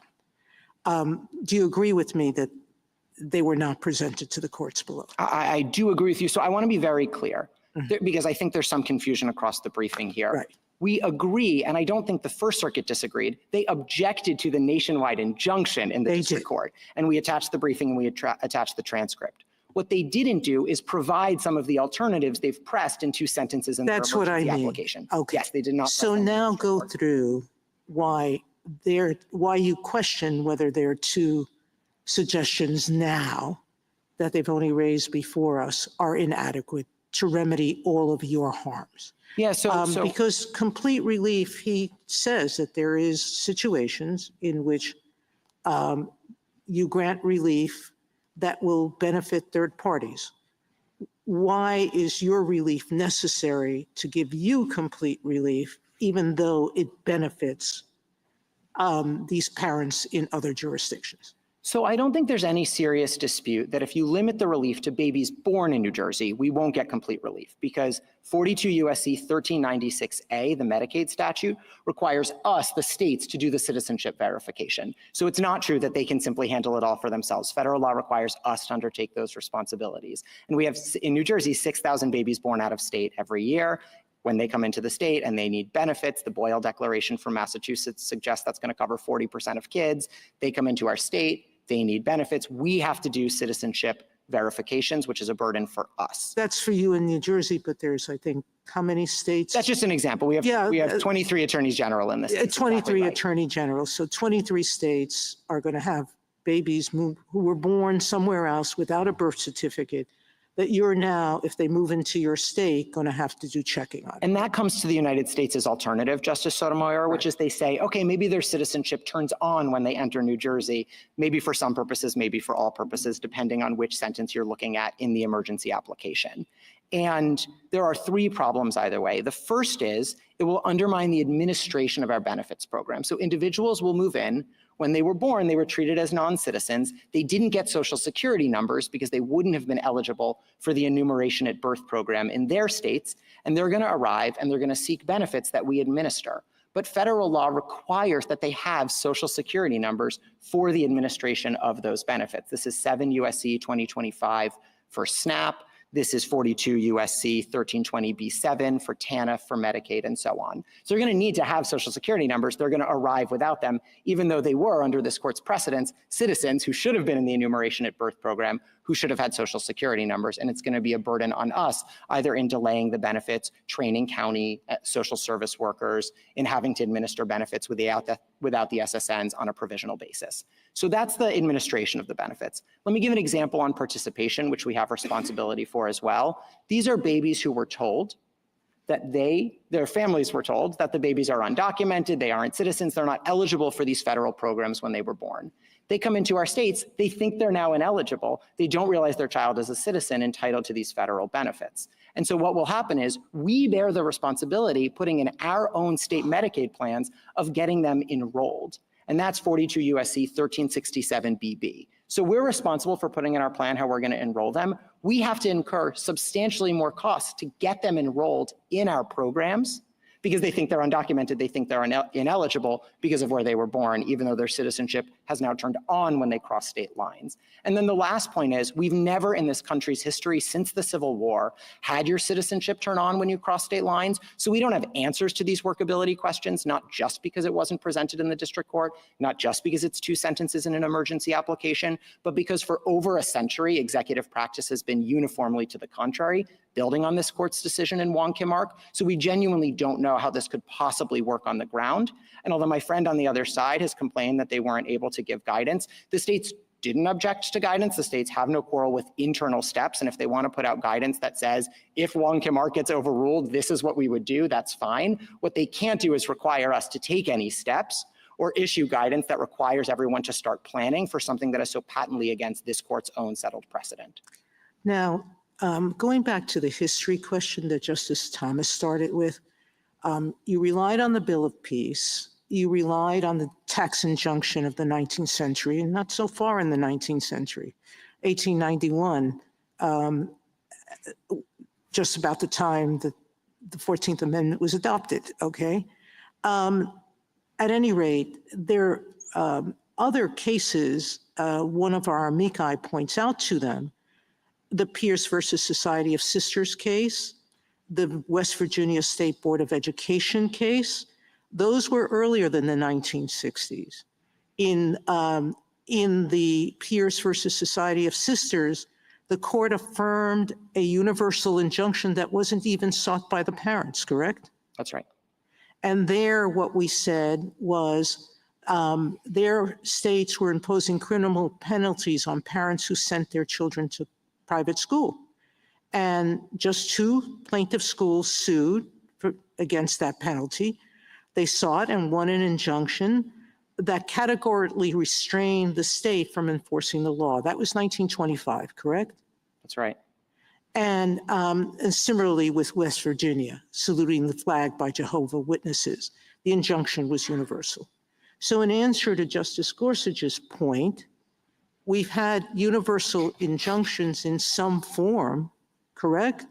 Since the founding. That's right. If I can make 2 points on that, Justice Sotomayor. Correct? Exactly. So I agree with your reading of the equitable history, that it goes back from the English Pill of Peace through Equity Rule 48, through the tax collection injunctions, through Equity Rule X, through the Ex parte Young period you're referring to, through AARP just a few weeks ago. So I agree with your read of the history, but I just want to make one quick point. Well, let me, go ahead, make your point, but I want to finish this thought, which is, you started earlier by saying universal injunction should not be the preferred remedy. And it should be limited. You've suggested 3 ways to limit it. I agree with you, those 3, and yours clearly falls within one, that's your claim. But the point that I think my 2 other colleagues are raising is, how do we ensure district courts are following that? So if I can make a point about the history and then make a point about the guidance. On the history, I understand that the United States at the podium today tries to make the history all about what it calls indivisibility cases, cases where there's just a unitary on-off switch, as it were, and either something happened or it didn't happen, like a redistricting plan needs to be completely redone or a power plan is on or it's off. But if I could give an example that shows it's not quite so limited and it very much requires looking more broadly at what's practically or legally workable on the ground, I would point to apportionment as an example. So say that there's an executive order that says we're just not going to count minors, people under 18, in apportionment anymore. We're only going to count people who are voting age. And the state of New York files a lawsuit and it wins its lawsuit and all of its 17 and under-year-olds get counted for apportionment. That isn't indivisible in any way. It's not a redistricting plan, it's not a power plant, but it is going to skew apportionment in a way that is totally unfair, practically and legally, to third parties, because now 17-year-olds are being counted in New York, but they're not being counted in Oklahoma. And you would end up messing up apportionment between states for that very reason. And that shows, as just a broader insight, that we've always looked to the harms that third parties will suffer as negative externalities of court orders. And that's our submission here, that to accept what the United States wants as against our injunction and to say that it turns on or off when you cross state lines doesn't just harm the administration of our benefits, doesn't just even harm enrollment in our benefits, also puts chaos on the ground where people's citizenship turns on and off when you cross state lines. If ICE has initiated a removal proceeding when you live in Philly and you move to Camden, I suppose the ICE removal is supposed to turn off at that point, potentially, because your citizenship status has changed. I don't know if you lose it if you move back to Philly, whether you were born in New Jersey or born in Philly, move to Camden and move back. It's a very porous part of the country. I don't know if the ICE removal turns back on when you cross state lines again. And that sort of chaos on the ground, those implementation questions we don't know, are serious third-party harms we've always taken into account. This is North Carolina versus Covington, where courts ask what's workable as an injunction matter. And it's also the winter factors, where factor 3 looks at the balance of the equities between the parties and workability and harm to them. And winter factor 4 looks at public interest and the negative externalities and workability problems we're imposing on others. Justice Kagan? General, you've had a chance to talk about your administrative costs and the workability problems that New Jersey would confront. But how about this magnet problem? I mean, it strikes me as completely obvious that if you have two states and they have different rules for citizenship and one benefits babies and the other doesn't, that everybody moves to the state where the more favorable rule exists. But why is it that preventing that harm from happening should count as providing you with complete relief? So I think actually my point is somewhat different. I agree with you that the incentives could potentially factor into the calculus because we're ultimately experiencing some harm we might not otherwise to our benefits programs. But my point is different. Even if you just take normal migration for New Jersey, 6,000 babies born out of state, 8% or 8 million every year traveling across state lines without worrying about the incentives, we're going to be looking at that problem for how we administer benefits programs. I got that. Are you saying we shouldn't consider? No, I think you can. I think you can, Your Honor. And it's because of the nature of three things together. One is it's the movement, but it's not just the movement. Two is it's the fact that citizenship historically was something you had at birth or didn't have at birth. And so you arrived to our state, in theory, without birthright citizenship because you would have been told when you're born in the hospital what you have or don't. And then the third, and this is really important, is the way that citizenship permeates so much, not just for individuals, but for what states are obligated to do, whether it's citizenship verification eligibility, whether it's enrollment in our own programs.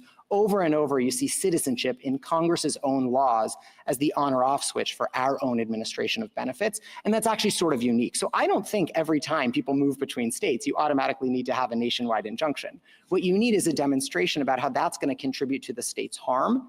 And then I think this is really important to colloquies you were having with the United States earlier. A court could, in an appropriate case, say, well, sure, state, you might have to keep some of the harm. We're only going to remedy 90% of your harm because it's too disruptive to everyone else. But I don't think you can do that in a case without looking at the merits, because whether we should get to 100% of our injuries taken care of or 90% of our injuries taken care of will always involve the strength of our merit showing. And I don't see how you could have a stronger merit showing than we have here. 127 years of Supreme Court precedent, over a century of executive practice, and congressional statutes that codified both into law in 1940 and 1952. And given that strength of the merits and the settled precedent, combined with our nature of harm, I don't think this is a close case for why we need national relief to remedy our injuries. Thank you. Justice Gorsuch, Justice Kavanaugh. Justice Barrett? I have a question about the history. So Grupo tells us that we have to look back to 1789 in the High Court of Chancery. So I appreciate that there have been some cases from later, and you were talking about some of those with Justice Sotomayor from the early 20th century, maybe the late 19th century. Can you say, and let's say that I think the Bill of Peace is more like a representational suit that is the forerunner to the class action. What do you think is your very best example of something that would look at the period that Grupo tells us is relevant, that would support something that looks like universal relief? So I do think from 1789, from English equity, I do think the best example is the Bill of Peace. And so I understand if we see it differently, it's a fair point. I will just say quickly on Grupo Mexicano, its own tradition, and this is sort of the analogical reasoning you talked about in Rahimi, it looks at that period, but in other times we've also looked at American tradition to see analogically how we've liquidated that tradition or not. And in American equitable tradition, this is Equity Rule 48, which specifically said non-parties are not bound by certain relief, and even as they may benefit from it. And I take that to be the principal reason my friend on the other side thinks that bills of peace look much more like class actions than they ultimately look like universal injunctions. And Equity Rule 48 was to the contrary. Tax collection injunctions in American history were to the contrary. So I just have a hard time with that reading, even though I agree with you that you would be starting in the founding trying to do analogical reasoning based on what Grupo Mexicano says, but using American equity to answer some of the unresolved ambiguities. Oh, I completely agree with you. You need some analogical reasoning, and I don't think that Grupo completely rules that out. And I think even if you talked about the distinction between a Bill of Peace and a class action, you would be looking at some of that doesn't have to be called the same thing. I think the problem is when we have such a party-centric history, if it has to be reasoning that fits within the confines, then I think we have a little bit of trouble. Let me just ask you one question about relief. So let's say that I think that the states do need something broader in order to have complete relief, even if the universal injunction is too broad and inconsistent with Grupo. That isn't how the court below approached the question, because that isn't what the court below thought it had to do, because the court below thought it could just enter a universal injunction. So how would I go about crafting some sort of holding or decretal language that would take care of you and the fact that you need maybe broader complete relief than maybe an individual plaintiff would, right? Because the district court didn't go through that analysis, the analysis that you're telling us today. So tell me practically what that would look like. So I think the district court in the Massachusetts case did actually do a very good job of this. It specifically said, I'm saying New Jersey as a stand-in, 23 Attorney General. The states need this relief, and he didn't grant universal relief to the individual plaintiffs in that case. So he did actually craft different relief for different parties, and he said this is necessary for us. Part of why we're talking about alternatives in a different way at the podium today is because these alternatives were not presented to the district court. So the district court just had before him the idea that maybe we have to eat some harms or maybe we get universal relief. And of course we need universal relief given the strength of the merit showing as between those choices. I think what you could say is here there were two sentences in an emergency application that raise new alternative ways to remedy the harms. Those sorts of things need to be raised to the district court. And when they are raised to district courts in appropriate cases, when states file suit, courts should ask first, are those alternatives going to be practically or legally workable for the plaintiffs and for third parties? I agree to Justice Gorsuch's point. If the federal government wants to take on its own burdens, it can do so, but it can't just say that for third parties. But you're talking about what would happen in the future. I'm talking about what would happen to you now. Oh, so I think if the United States seriously wanted to press these alternative with facts about how they would work and put that before the district court, parties can always put new alternatives and a motion to dissolve an injunction before the district court. That's something that has happened regularly when there's changed circumstances or new alternatives. They're welcome to do that in this case or in any other, but then they're going to have to put forward actual facts about how it's practically or legally workable. I will say on its face, these two sentences don't look practically or legally workable for the reasons I raised, but they'd have to make that showing in the district court in the first instance. Thank you. Justice Jackson? So I guess I'm kind of hung up on the posture in which we find ourselves looking at these issues. Justice Alito, I think, focused on this a little bit, when he says that the district court makes this initial determination, it turns out to be wrong. The remedy, I thought, was to appeal. And I guess for me, the question is whether and under what circumstances the government keeps on doing the thing that the court has found unlawful while the litigation is proceeding to determine whether or not the government's activity violates the law. We're sort of in an interim posture. Many of your arguments, and I appreciate them, are kind of couched in, the state is going to need complete relief for their injury, and that's true definitely as a final matter. But here we are at the beginning of this litigation.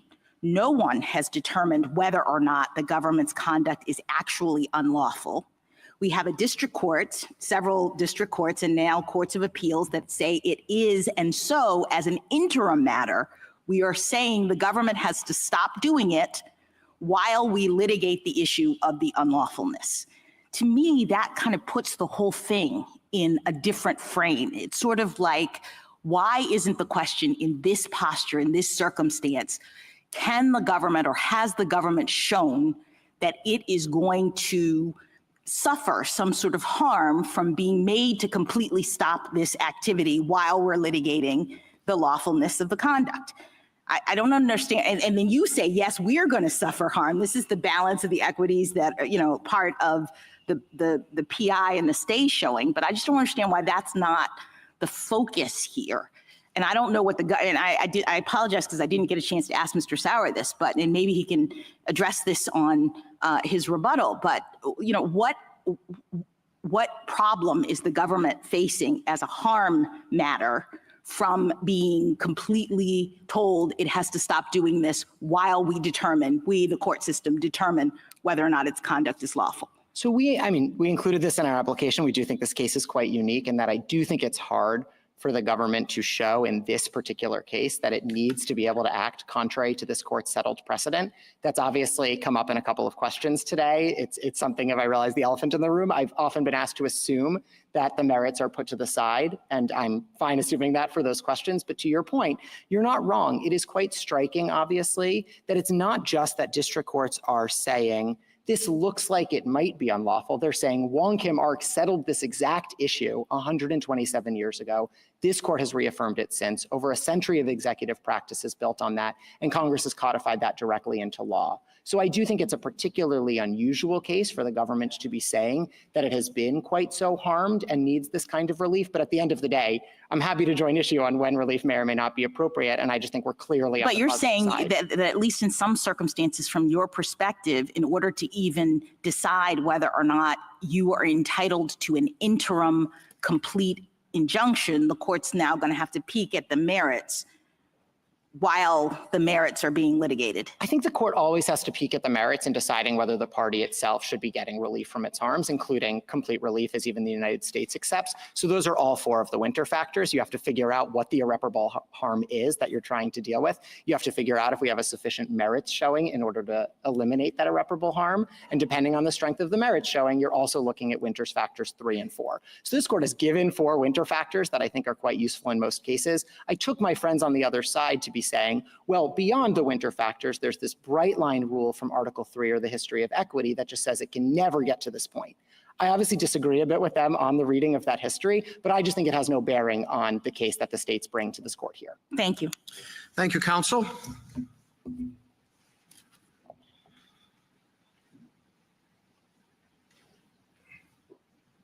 Ms. Corcoran? Mr. Chief Justice, and may it please the court, the executive order's stripping of citizenship from U.S.-born children is contrary not only to the 14th Amendment's plain text, but also our common law history, this court's precedent, a federal statute, and over a century of executive branch practice. Every court to have considered the issue agrees that the order is blatantly unlawful, a determination the stay application does not challenge. The government instead argues that Article 3 and equitable tradition categorically prohibit providing non-party relief from the order's enforcement, regardless of the order's illegality or the irreparable harm it inflicts. The government is wrong. It is well settled that preliminary injunctions may benefit non-parties when necessary to provide complete relief to the plaintiffs or when warranted by extraordinary circumstances, both of which are true here. The court should reject the government's efforts to stay a preliminary injunction that maintains a status quo all three branches of government have ratified and operated under for over a century, and that prevent the catastrophic consequences that will result for the plaintiffs and our country if the government is allowed to execute an unconstitutional citizenship stripping scheme simply because legal challenges take time. I welcome the court's questions. You say the government is wrong about the availability of preliminary injunctions. On what do you base that? So I think that the two reasons I identified, one, it is well settled, and I understood General Sauer to agree today that universal injunctive relief is appropriate when necessary to provide complete relief to the plaintiffs. That is the case here, and I'm happy to talk about that. But I also, this court has long recognized the availability of universal injunctive relief in extraordinary circumstances where it's justified. I think I would focus particularly on the public interest and equities prongs of the Winter test. And I'm happy to talk about that as well. But I think those are the two reasons the government. Do you think that if, even if one considers the history not to support you, that the pragmatic considerations and the policy considerations should override that? So again, I would put us in the complete relief bucket. So like Mr. Feigenbaum, I'll put on my amici hat in answering that question. I understand General Sauer's proposal to be that we channel all of this through Rule 23. I think that is a historical one. It's inconsistent with the Rules Committee's understanding of the rules. Both, if you look at Rule 23, Rule 65, and Rule 71 together, they establish that Rule 23 is not the channeling mechanism that the government's suggesting. I'll start with Rule 71 because it's responsive, Justice DeBarrett, to your question earlier about whether non-parties can enforce orders. Rule 71 explicitly contemplates that and says if a non-party receives relief, they are entitled to enforce it. I'd point also to Rule 65, the preliminary injunction rule. In 2017, the Rules Committee considered a proposal from Professor Bray to amend the rule to prohibit relief to non-parties. The committee rejected that proposal because it found that it ran afoul of the Rules Enabling Committee. And then I'd end by pointing to Rule 23 itself, which says nothing about it being a channeling mechanism. In Principe v. Scarborough, this court said, we don't treat the rules as excluding background equitable practices. And here, Rule 23 doesn't even contemplate preliminary relief. It's focused on permanent injunctive relief. And I think that's because, as we've been discussing, it's very difficult to get class certification in time to have preliminary relief. So you're doing putative class relief, which is the exact same thing as what's happening here. Well, why can't you get putative class relief in a preliminary injunction or TRO posture? You mean, sorry, in the get relief for a putative class in a TRO or PI posture? I certainly think you can. The court did that recently in AARP. My point is when the court does that, it's relying on the equitable authority it has to enter that sort of relief, not on the Rule 23 mechanism, because the class isn't binding until after certification, until after final judgment. If that mechanism is available, whether one way or another, doesn't that solve a large part of the problem in a way that complies with the rules, the problems with universal injunctions that have been identified by administrations of both parties? Go through Rule 23 and do what's needed there, and people are bound then, so that's a wrinkle. But why doesn't that just solve the problem? Right, so they're not going to be bound until after you get past class certification. So we're talking. I understand that. And for that reason, I would go to Justice Alito's point earlier that all you're doing is taking the non-party injunctions that are happening now outside of Rule 23 and shoving them into Rule 23. It doesn't address the forum selection concerns. It doesn't address the concerns about the emergency docket. It complies with the rules. I mean, that the law, we care about technicalities, and this may all be a technicality, but it seems to me the technicality of Rule 23 and the history of that provides, 23B2 provides a mechanism to do what's needed here in terms of getting relief to people. And if you have PIs available for putative classes, that seems to solve solve the issue for preliminary relief and the timing issue as well. So B2 provides for permanent injunctive relief. It does not provide for preliminary Right. injunctive relief. Again, Rule 23 does not purport to be the exclusive channeling mechanism. And as I said, the Rules Committee doesn't think it did. So it would be this court kind of projecting its own policy decision to treat Rule 23 that way. And I would come back again to Justice Alito's concerns. That is not actually addressing the court's emergency docket. It's just now we're slapping a label of class certification on it. So I would, and I'll make a second point on that and then say what I think the better way of approaching the problem is, which is I think the General Sauer and I are in agreement that the Venn diagram of cases that are appropriate for class certification and where injunctive relief I think would be appropriate is not coterminous. I think we could pursue successfully class certification here. I heard General Sauer to disagree, and I think it's because they're just different circumstances. If you look at the class certification requirements, commonality, typicality, they were actually added to Rule 23 in 1966, mostly to address the expansion of class certification to include damages suits. That makes sense there, but those were never requirements prior to 1966. Ms. Corcoran, on the class certification point you've been developing, one response might be, and I just want to get your reaction to it, that by proceeding through the class mechanism, even a putative class mechanism, a court is making a preliminary assessment about who are the parties going to be before it, and issuing interim relief so that it preserves its jurisdiction to issue final relief with respect to those parties. And that's very different, the argument would go, than simply saying everybody everywhere, nationwide, universally, or perhaps cosmically, stands to benefit from this decision without ever having to suffer being bound by it.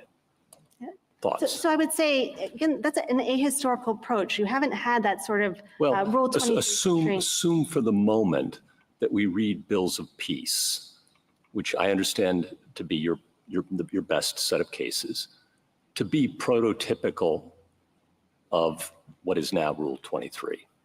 Right. And so the bills of peace and kind of going through, as Mr. Feigenbaum was talking about, Equity Rule 48 and then 38, in none of those circumstances were we doing this ex ante class certification determination. So the modern class action device actually looks quite different than it was for representative suits historically. So it would be putting on an ahistorical constraint. I appreciate that argument, okay, but then now we're haggling over the history, which we have to do, I accept. But if bills of peace are understood, again, accept the premise, to be predecessors of Rule 23, then respond to the point that there is something fundamentally different about a preliminary injunction to a putative class you found is likely to be certified and likely to succeed on the merits in order to preserve that court's jurisdiction to award ultimate relief to those parties before it, and that's categorically different than a universal injunction. So starting with the presumption that was different about the bills of peace is that they were binding, I think sometimes, it's not clear always,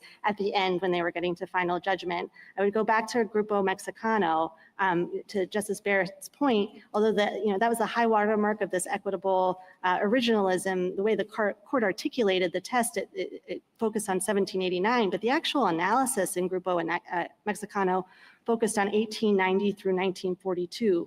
And what the court found there is that there were numerous cases expressly rejecting the Moreva injunction, and that was confirmed in the 1970s when England adopted it and said, no, we've never done this before.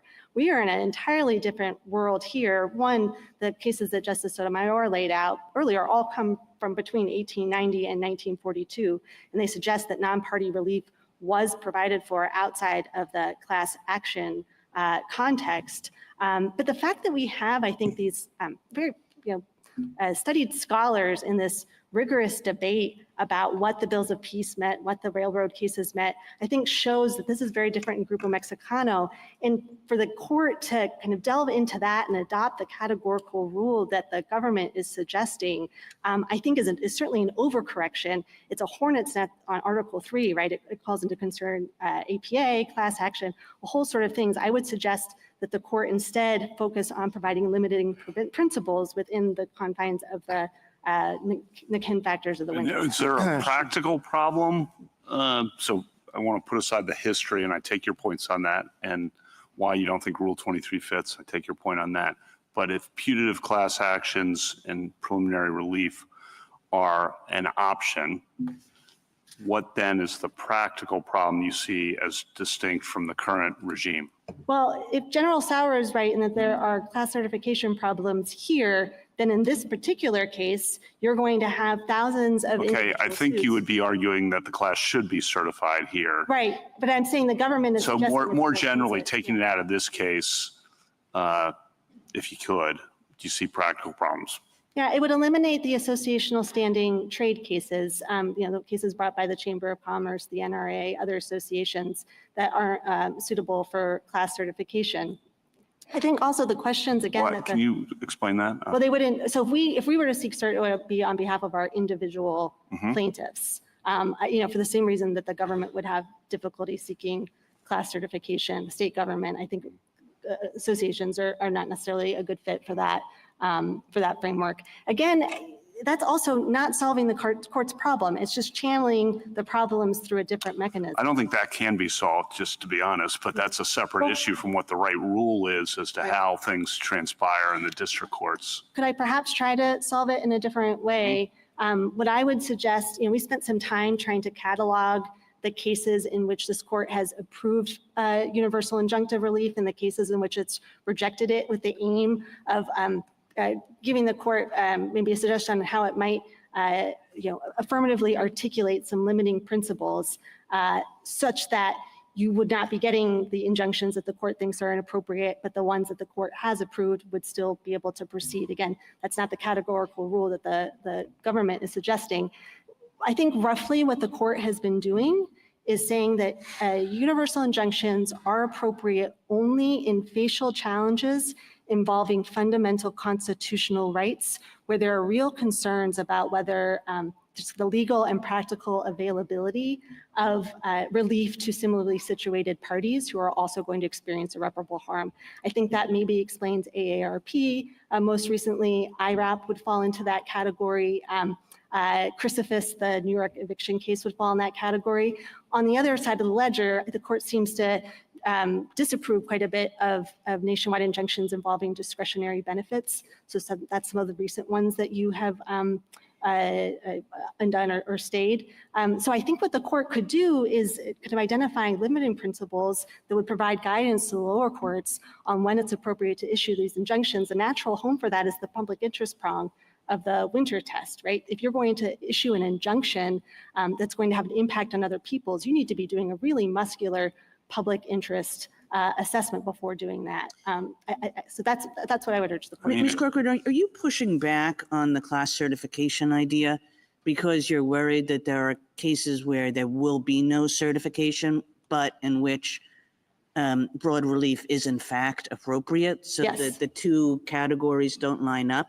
And if that's why you're pushing back, why are you worried about that? What are the cases you're worried won't line up properly in that way? The government has suggested it's going to argue that here. Again, I think the commonality, so thinking about questions like common injury make a lot of sense when you're talking about class-wide damages, less so when you're talking about a facial challenge to a constitutional violation. So I think it's a bit of a mismatch. And again, it's not what Rule 23 was ever intended to do. And it doesn't solve any of the court's policy problems. So I think it's a lose-lose-lose proposal that the government is offering.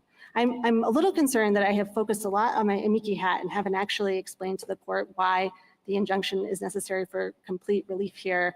But I don't want to pivot too quickly, but I want to make sure I address our primary argument as well. Tell us why it's necessary for complete relief. Thank you. For two reasons. The first is that a plaintiff-specific injunction would not be administratively workable. I'll explain that in a second, but I want to note the second one is that even if it were workable, it would require the association members to identify and disclose to the government an association that puts them at great risk of adverse consequences, detention or deportation, even if they're here lawfully. And so it's not complete relief to require the plaintiffs to make dangerous disclosures in order to claim the constitutional right. And then maybe I'll pivot back to the workability unless there are questions about that. Yeah. Sorry. Very briefly, and then we'll move on to the next stage of our questioning. So the government's workability argument with respect to the individual plaintiffs, the private plaintiffs, is wholly tethered to its argument that the injunction should be limited to the 16 named plaintiffs.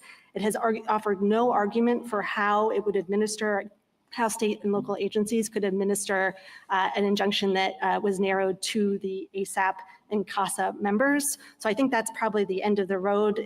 Mr. Feigenbaum made the point that the district, they can always go back to the district court and ask for the injunction to be dissolved if they present some sort of workable proposal. They haven't, and I don't think they can.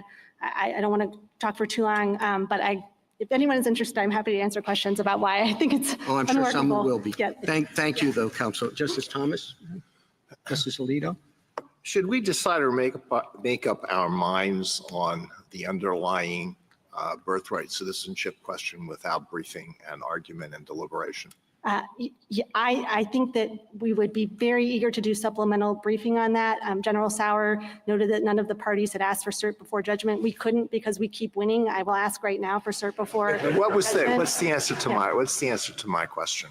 Yes, I think you can grant cert before judgment. No, that wasn't my question. Yeah, but I will say, I think. All right, that's all right. You don't want to answer it. Oh, no, I will. I have if I could give an answer, which is that I think it's very difficult, if or not impossible, for the court to do a meaningful in-Ken analysis without taking into account the fact that the government is asking the court to allow it to ignore this court's precedent, to ignore a duly enacted statute, and to upend 100 years of executive branch practice. So I think, although the government has attempted to separate them, that really the merits are embedded in the in-Ken factors. Justice Sotomayor? I find it hard to understand how a district court, in looking at a preliminary injunction under the winter factors, where we said that the likelihood of success on the merits is the keystone, how we could separate that out and say the keystone of whether you're entitled to universal injunction is the only merits question because the other factors are not eliminated by winter. You have to balance the equities, and you can't balance the equities without the merits, correct? I think that's right. I think also, irreparable harm is going to be very difficult for the government to prove if it's not contesting or at least not defending the constitutionality of the order, because the government has no interest in enforcing an unconstitutional order. I'd also note there's a quote from Professor Bray in Justice Gorsuch's Texas Concurrence, and it's "In equity, it all connects. The broader and deeper the relief the plaintiff seeks, the stronger the plaintiff's story has to be." So I think there really is kind of an equitable consideration here of the merits as well that just can't be extracted from the. Now, the state has explained why it can't pursue class action. So it admits it's limited to whether it's entitled to complete relief. But how about your organization? You sort of answered it, but I wanted to pin you down on that. No, Do you believe that associational organizations can seek class action? I believe our individual plaintiffs certainly can. Yes, there's no question. Yeah, I am nervous about the government's suggestion that it's going to oppose our class certification motion if we were to file one. I mean, class certification can be very discovery intensive. It could be the sort of thing that really delays our plaintiffs from getting the relief that they seek. Thank you. Justice Kagan? I guess what I worry about here, Ms. Corcoran, is that this case is very different from a lot of our nationwide injunction cases in which many of us have expressed frustration at the way district courts are doing their business. And, the typical way in which that frustration emerges is that legal questions are hard and they're complicated, and different courts would decide them differently. And instead, because of the forum selection process, a party goes to one place. In the first Trump administration, it was all done in San Francisco. And then in the next administration, it was all done in Texas. Right. And there is a big problem that is created by that mechanism. And that leads to the questions to you and to General Feigenbaum, which is like, your third buckets, which are, if it's like super important, or if it's quintessentially national, or whatever the way is not going to solve our problem for that set of cases, which is not this case. This case, what's problematic about it is that the courts keep deciding the same way, and nobody really thinks that the lower courts are going to do anything different. Right. And for that reason, it does present the catch me if you can problem that Justice Jackson said, and the problem of how are we ever going to get a case here.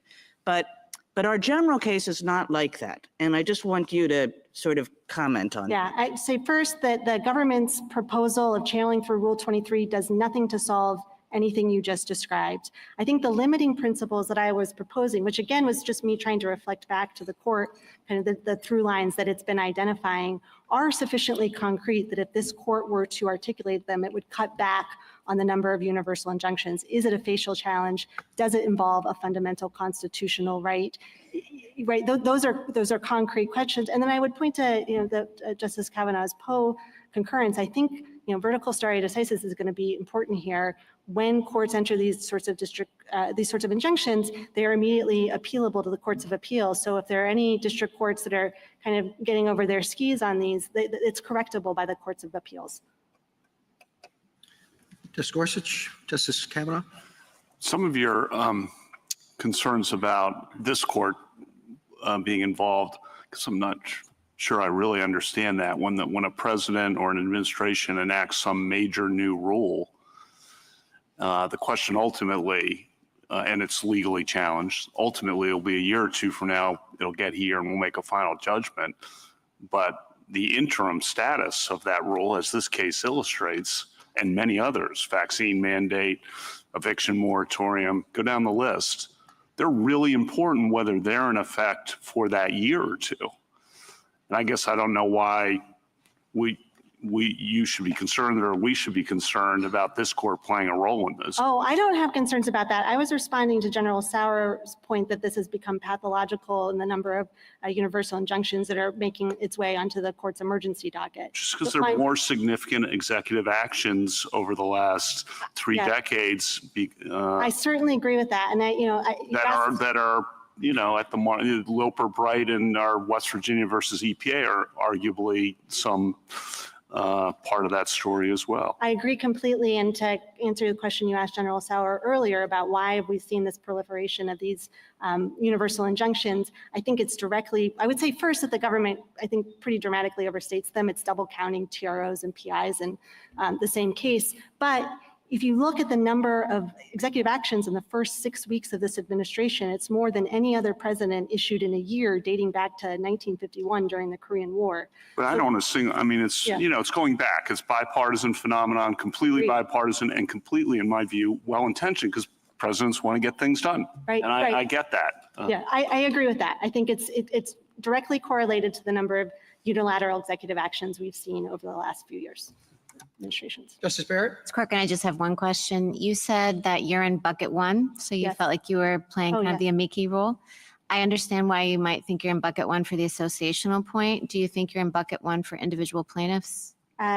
So I don't know that I would extract them because named plaintiff, like let's imagine you had individual plaintiffs that are named members of the association. So I guess what I'm saying is let's take the association outside of it and let's just say that we're talking about individual plaintiffs. So put that in bucket one. So there I would go to the second injury I had identified earlier, which is if you're asking, our individual plaintiffs have pseudonames right now, that would be contemplating a scenario where they would have to identify themselves to the federal government and say, I am an ace, or I'm the plaintiff in this case, at which point they are immediately vulnerable to deportation, even again if they're here lawfully. We've seen the government removing visa holders and asylum seekers. Justice Jackson? So I think I understand your arguments. There's just one little piece of it that is confusing to me, and I hope you can clarify. So if we view the relief in this case and others like it to be a judgment ordering the defendant not to do something that the court has found to be likely, because we're in the interim stage, unlawful, are non-parties in that situation actually getting relief, or are they just incidental beneficiaries of an order requiring the government not to do this harmful thing? I thought it was the latter. And that just, the government is told by the court, don't do X. And of course, anybody who would have been harmed by the government doing X is benefited by that. But they're not really, I thought, getting relief. But here's where I get confused, because I thought they're not getting relief because they can't come into court independently and seek a contempt ruling if the government continues to do the thing. They weren't parties. They don't have the judgment. That's what differentiates them from, say, the class action people or the plaintiff people.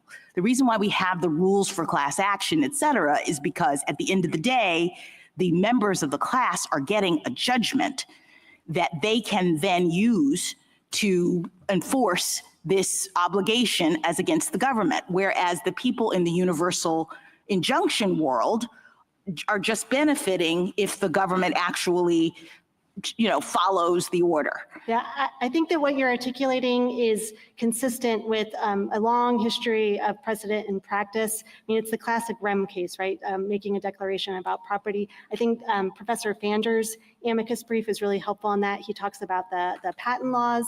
And I think you can see that same instinct in the court's cases that Justice Sotomayor was talking about earlier, right? The railroad rates, Barnett, Pierce v. Society of Sisters. And I guess my point is that's why we don't need Rule 23, because we're actually doing conceptually a different thing. We're not trying to give all these people, everyone in the world, some sort of enforceable right as against the government. We are simply just doing what courts do, I thought, which is telling the defendant over whom they have personal jurisdiction that they have to stop doing something unlawful. And of course that benefits people. But the thing that confuses me about your argument is that you alluded at the beginning to Rule 71 and suggested that the non-parties could somehow enforce this universal injunction. I didn't understand. I think Rule 71 contemplates that. It would be very onerous. I mean, I think when General Sauer, he was kind of contemplating the idea that, tens of thousands of people were going to have to come to court individually. Right, but I think if you're right about that, it undermines the point that I'm making,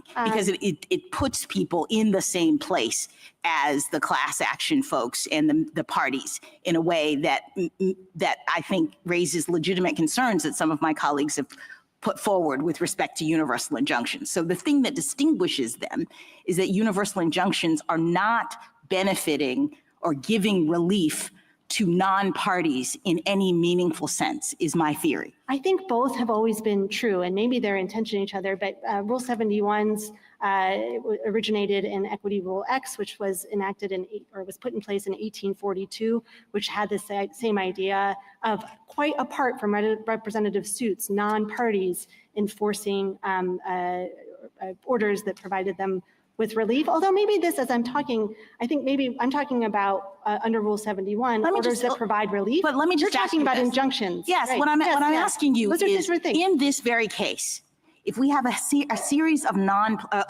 plaintiffs have actually named people and they get an injunction, as the government says, against if they get a universal injunction, of what they call a universal injunction, the government cannot enforce this executive order. Can someone who is not a non-plaintiff come into court to enforce that if the government violates it? So I'm hesitant to say no, both because Rule 71 exists and those aren't my clients are my plaintiffs, and we needed this universal injunction. Yes, I understand. I'm just trying to figure this out. But I think both, I think both what you said is true. If we look at cases like Barnett and Pierce and we go all the way back, I think Justice Story's dissent that he signed on to in Cherokee Nation v. Georgia is terrific on this point. He was the preeminent scholar on equitable remedies, and he certainly thought, in the way that you're articulating, we are going to make a declaration about whether Georgia can enforce its laws on Cherokee Nation property, and that is just a declaration of the law that will have an impact on everyone. But I'm hesitant to say that Rule 71 doesn't have any application. Thank you. Thank you, counsel. Rebuttal, General Sauer. Thank you, Mr. Chief Justice. The original meaning of the Citizenship Clause extended citizenship to the children of former slaves, not to people who are unlawfully or temporarily present in the United States. The merits arguments we are presenting to the lower courts are compelling. We cite, for example, a host of 19th century authorities that point out that domicile was the touchstone of non-citizens being treated as, having their offspring treated as citizens in that context. That is consistent with Wong Kim Ark, as well as with the slaughterhouse cases in Elk against Wilkins, and the suggestion that our position on the merits is weak is profoundly mistaken. And that kind of snap judgment on the merits that was presented in the lower courts is exactly the problem with the issue of racing to issue these nationwide injunctions. The Chief Justice correctly pointed out that this court, if it wishes to address the merits expeditiously, has many tools to do so. Cert before judgment is one possible tool. There are also others. But this court should also address the scope of remedy, the remedial question that's presented in the application. That is an extremely urgent question. And one of the reasons it's an extremely urgent question is the limiting principles that my friends on the other side have been offering have all proven to be completely ineffective to slowing the essentially flood or cascade of universal injunctions that we see in these cases. The states here have a unique issue that hasn't come up yet, but for the reasons we state in our application, they lack third-party standing very clearly under cases like Murphy and Hayland and Katzenbach and Kowalski. So no injunctive relief should run to the states in this particular case anyway. And most fundamentally, the vision of the district courts that's reflected in the issuance of these nationwide injunctions is a vision of them as a roving commission to correct every legal wrong that they can consider and to exercise general legal oversight over the executive branch, which is what this court rejected in TransUnion. And for those reasons, we ask the court to grant the applications. Thank you, counsel. The case is submitted. Until Thursday, the 22nd of May at 10 o'clock.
Test one. Test one.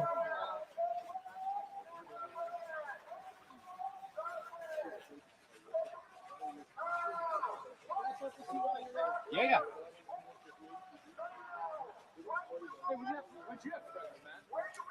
Yogurt. What kind of yogurt? It's like a yogurt with some granola, some berries.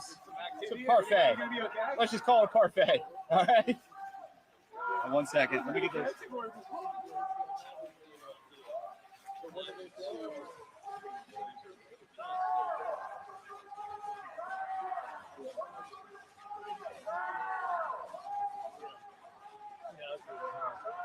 Testing 1, 2, 3. Testing 1, 2, 3. Test 1, 2, 3. Everybody good? Thank you. Good. Cool. Thank you.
Good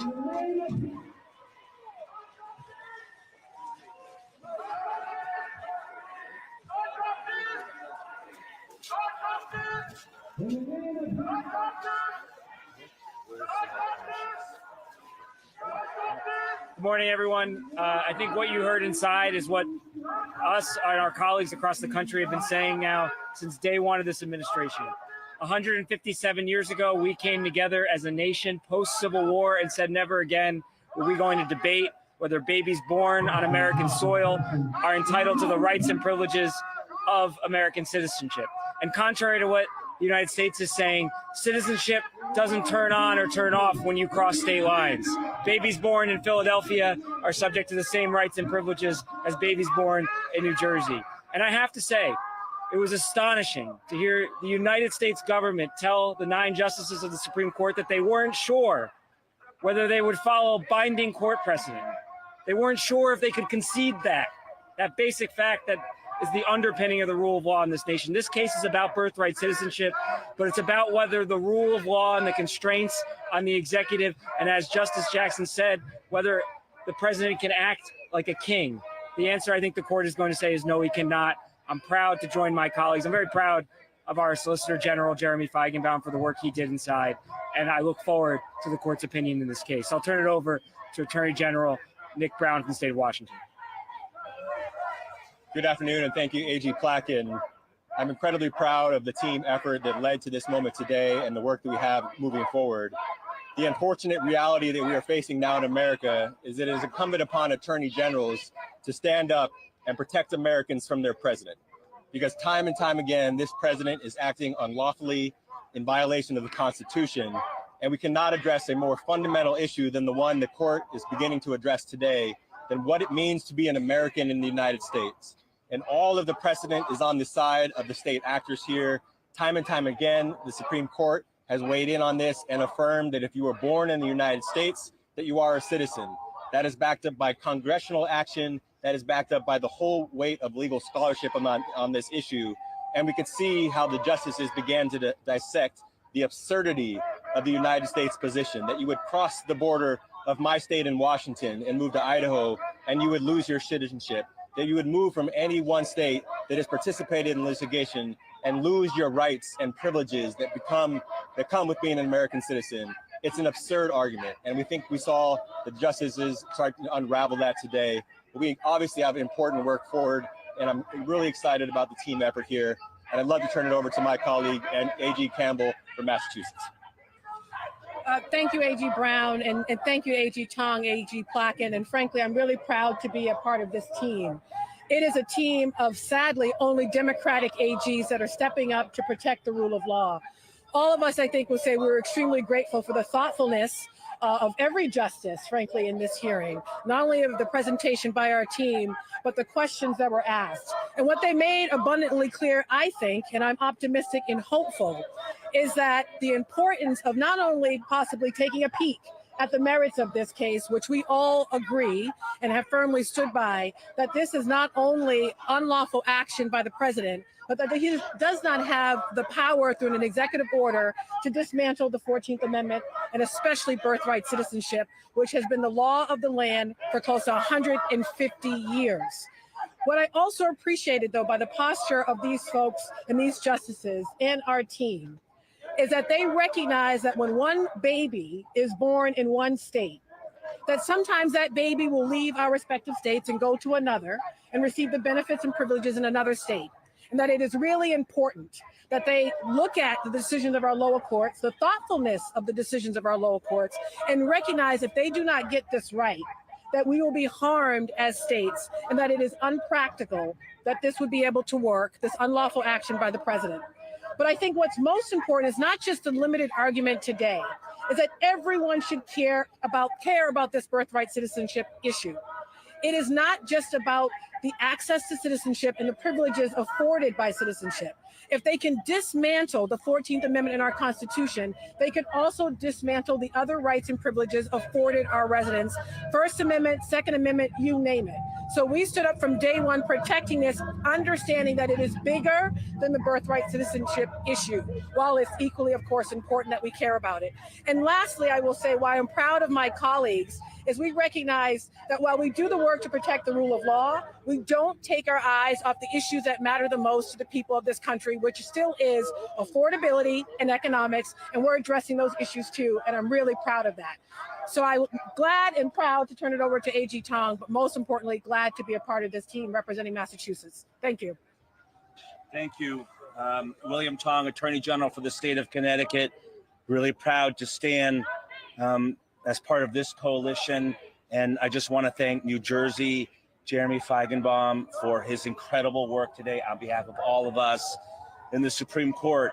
For the last couple of hours, we talked about, we discussed, we debated really important legal questions, constitutional questions, but I just want to refocus on how personal this issue is.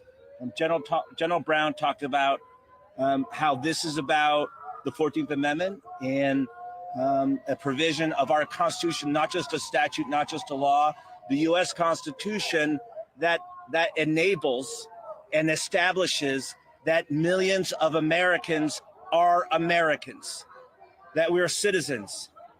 Me and my sisters. I don't derive my citizenship from my parents. I became the first American citizen in my immediate family by right of my birth on American soil in Hartford, Connecticut.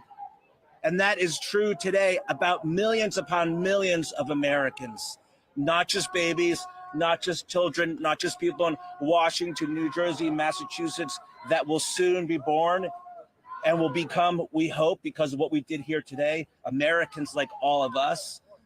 But because the 14th Amendment establishes who we are, that this is the soul of our country, and it unlocks all of the possibilities that have enabled our lives, my life, your life, all of our lives to be possible. And so this is a really personal fight, and it's our fight to protect not just the 14th Amendment and immigrant families, but who we are as a country. Let me also just say, in reacting to the argument, Justice Sotomayor raised a really interesting point. How illegal is what the president has done, right, in trying to ban birthright citizenship? How utterly unlawful is it? Well, it's as if another president was elected and the very first day said, you know what? I don't care what the Second Amendment says. Doesn't matter. No American can possess firearms.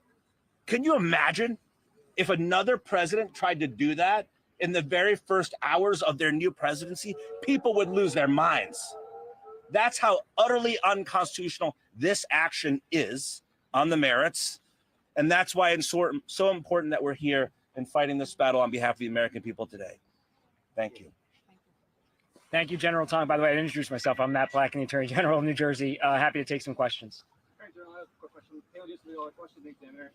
I understand there's fundamental disagreement today on the 14th Amendment issue, but did you find that there is any semblance whatsoever of some bipartisan agreement about universal injunctions, nationwide injunctions? Because President Biden also had several of his policies stayed by universal injunctions. I'm just curious if you found that there was any sort of like partial agreement on that there needs to be something done with universal injunctions at the local level. Well, look, we've been consistent as states on this, I think, and you heard Solicitor General Feigenbaum say this. We have said for years that universal injunctions should be held to limited circumstances. But clearly those limited circumstances include a case where the president with a Sharpie rewrites the 14th Amendment and says overnight in his first day in office that the interpretation of the 14th Amendment, the plain text of it that has been in place for 157 years, that the Supreme Court has said the meaning of for 127 years, that the executive branch has adhered to for well over a century, is somehow different. And again, I live in New Jersey. I represent 9.5 million people. If you're a mother in South Jersey, very often they go to Philadelphia to give birth to their children. Are we really going to say that that child's citizenship turns on whether or not the Attorney General of the state of Pennsylvania, who did not join our suit, is in our suit. Come on, that's not the case. And clearly, this is a case that universal injunctions apply. I don't know if my colleagues have anything. Part of the Trump administration's argument was, that instead of universal injunctions, that they were going for class certification, and even if that might take some time, they should go through those steps, legalistic steps, stuff like that. I wonder if you see any irony in the Trump administration kind of making an argument like that, about how kind of class certification follows, no matter how much time. Well, there's a certain irony in saying we have to adhere to legal principles when they've utterly disregarded them. But come on up, Jeremy. But let's be clear, and they couldn't even concede the following. A justice asked the United States if, in fact, a circuit court said what you were doing was illegal, would you follow it? If the Supreme Court says what you were doing, will you follow it? He didn't say yes. Didn't say yes. So put aside their legalistic arguments of how they think somehow years from now people might be able to get relief. People are citizens when they're born here today. They're entitled to that relief today. States are harmed today if we do not get this relief. That's the point we're making. Yeah. I just want to add, I think in addition to those arguments, I really appreciated Justice Jackson's frame as well. She brought in an additional element and an additional argument that's equally important, which suggested, frankly, that if one court, one of the lower courts, gave relief to only the named plaintiffs and said that the conduct of this administration in the context of birthright citizenship is unlawful and to stop doing that conduct, that relief is granted to those named plaintiffs and others are just sort of indirect beneficiaries possibly. But that frame is a powerful one because I think at the end of the day, she gets at not only, obviously maybe not the other arguments that we've made in the case, but that this idea that they're just telling the government to stop doing something that is unlawful and that it's benefiting those plaintiffs and to accept that. That's a powerful argument. And that I think alone, if she took her frame, is one that I hope all the other justices look at as an additional argument to rule in our favor. I just want to underscore what General Patkin said. People are getting hurt right now. That's a really important point. Right? We can't wait. And this boiled down to Justice Kagan saying, but what if you're dead wrong and you're obviously wrong?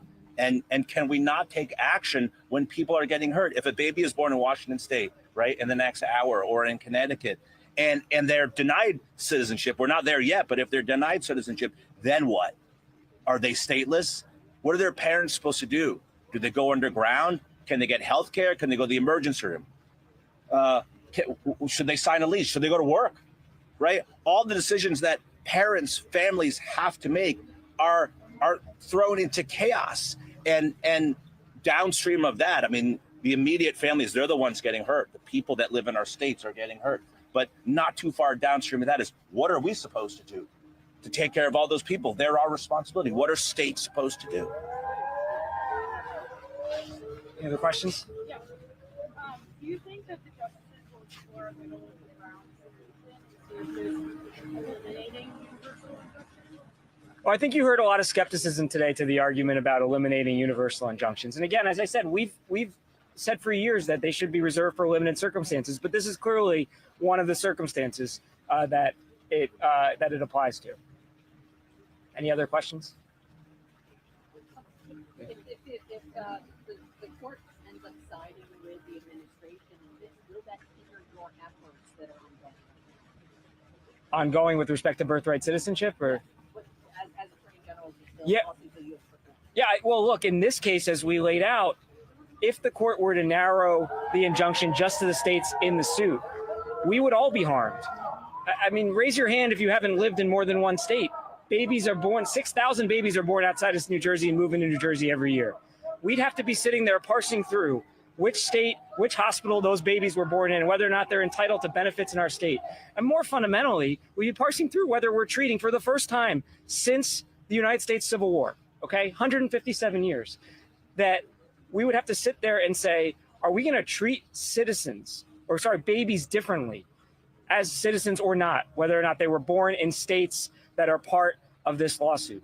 And that brings us back to some of the darkest days in this nation's history. The only thing I would add on top of that is, in addition to thousands of babies potentially losing their American citizenship.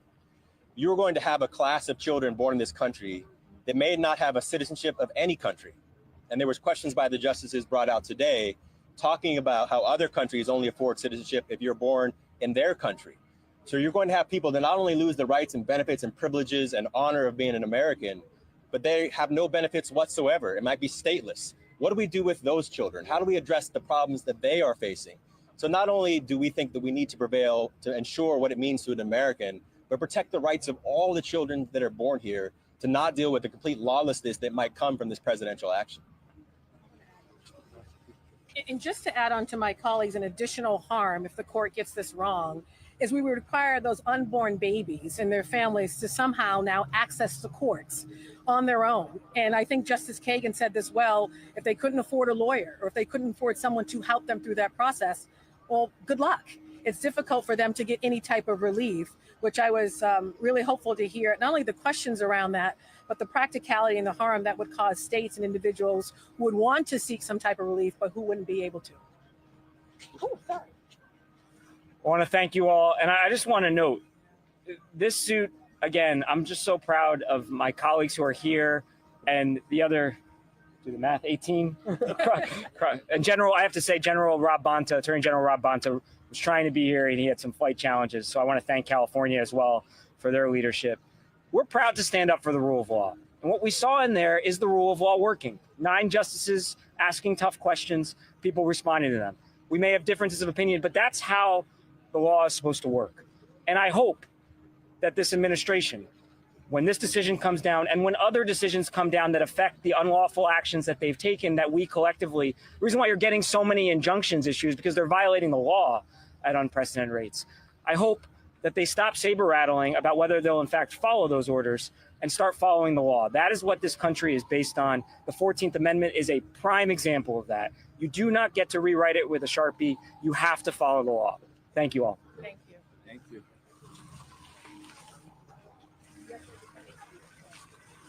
We're going to hear the other side.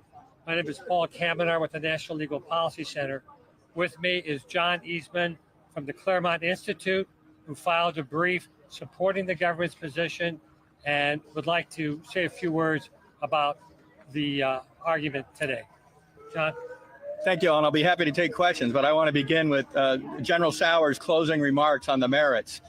This is a question, contrary to what Justice Sotomayor said at the very beginning of the oral argument, this is a question that the Supreme Court has never addressed in a holding.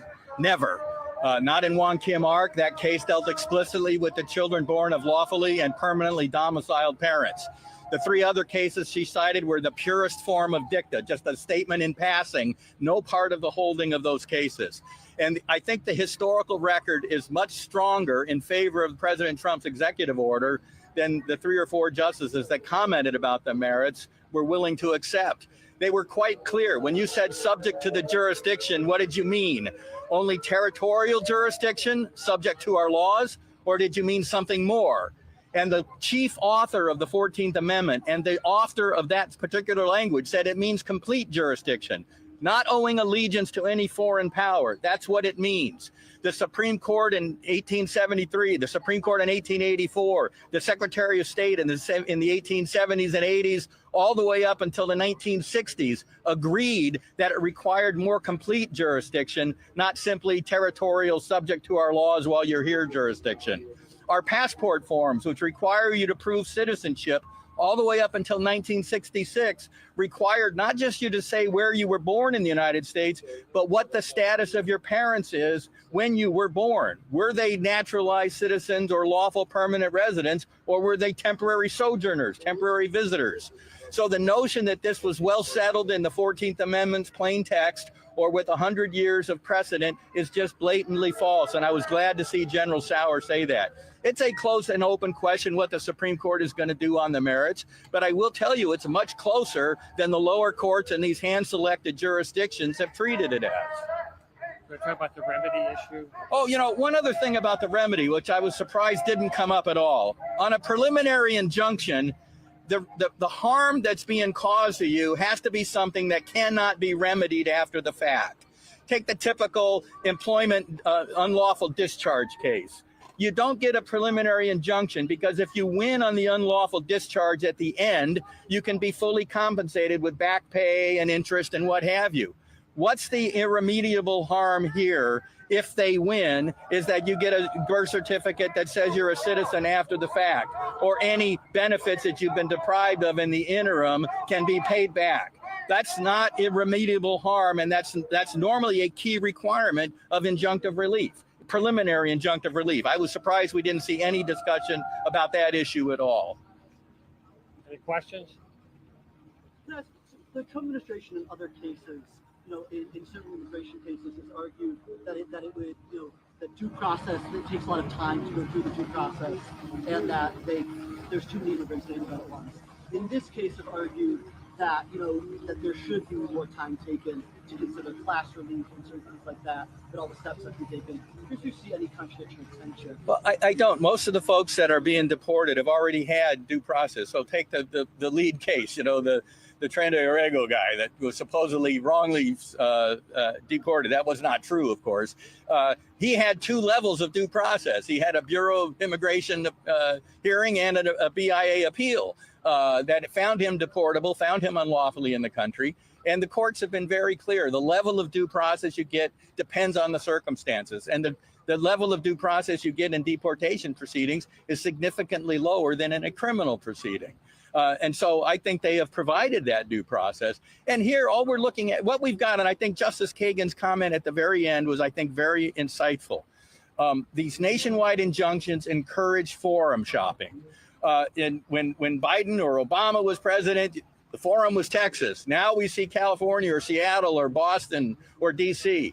The forum shopping problem, it really undermines consistency in the rule of law. And she seemed concerned about that, even though she was desperately trying to figure out a way to distinguish those cases from this one.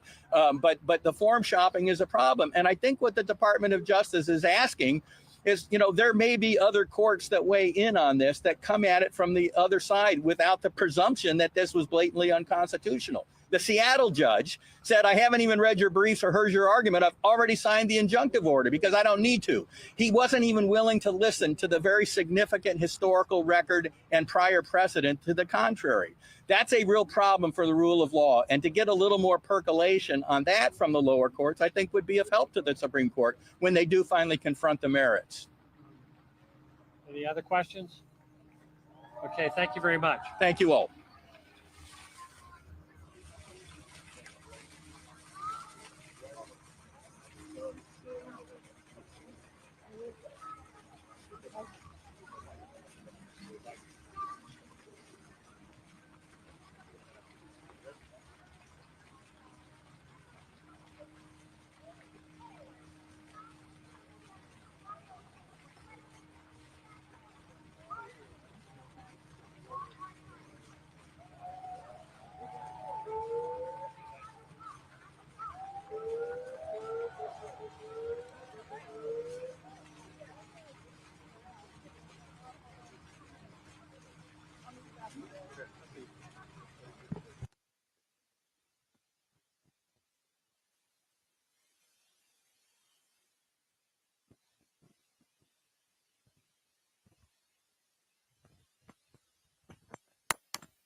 Do we know the names from the 2 guys who?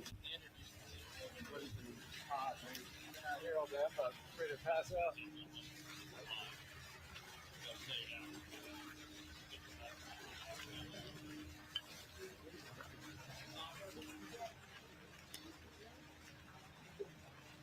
Let me find the name. All the producers are gone. Look for a producer. They'll know. If you opposite of look for the helpers.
some of that stuff. If you did that today, they didn't know better.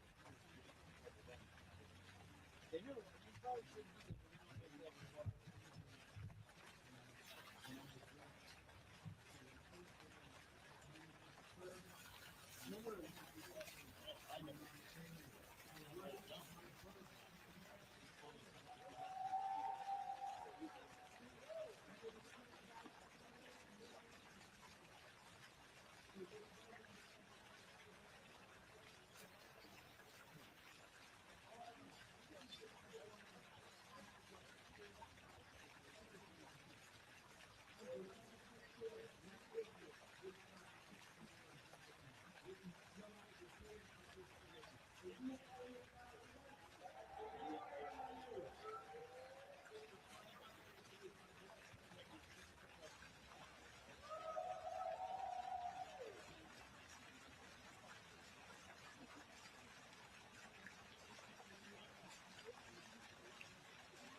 Thank you.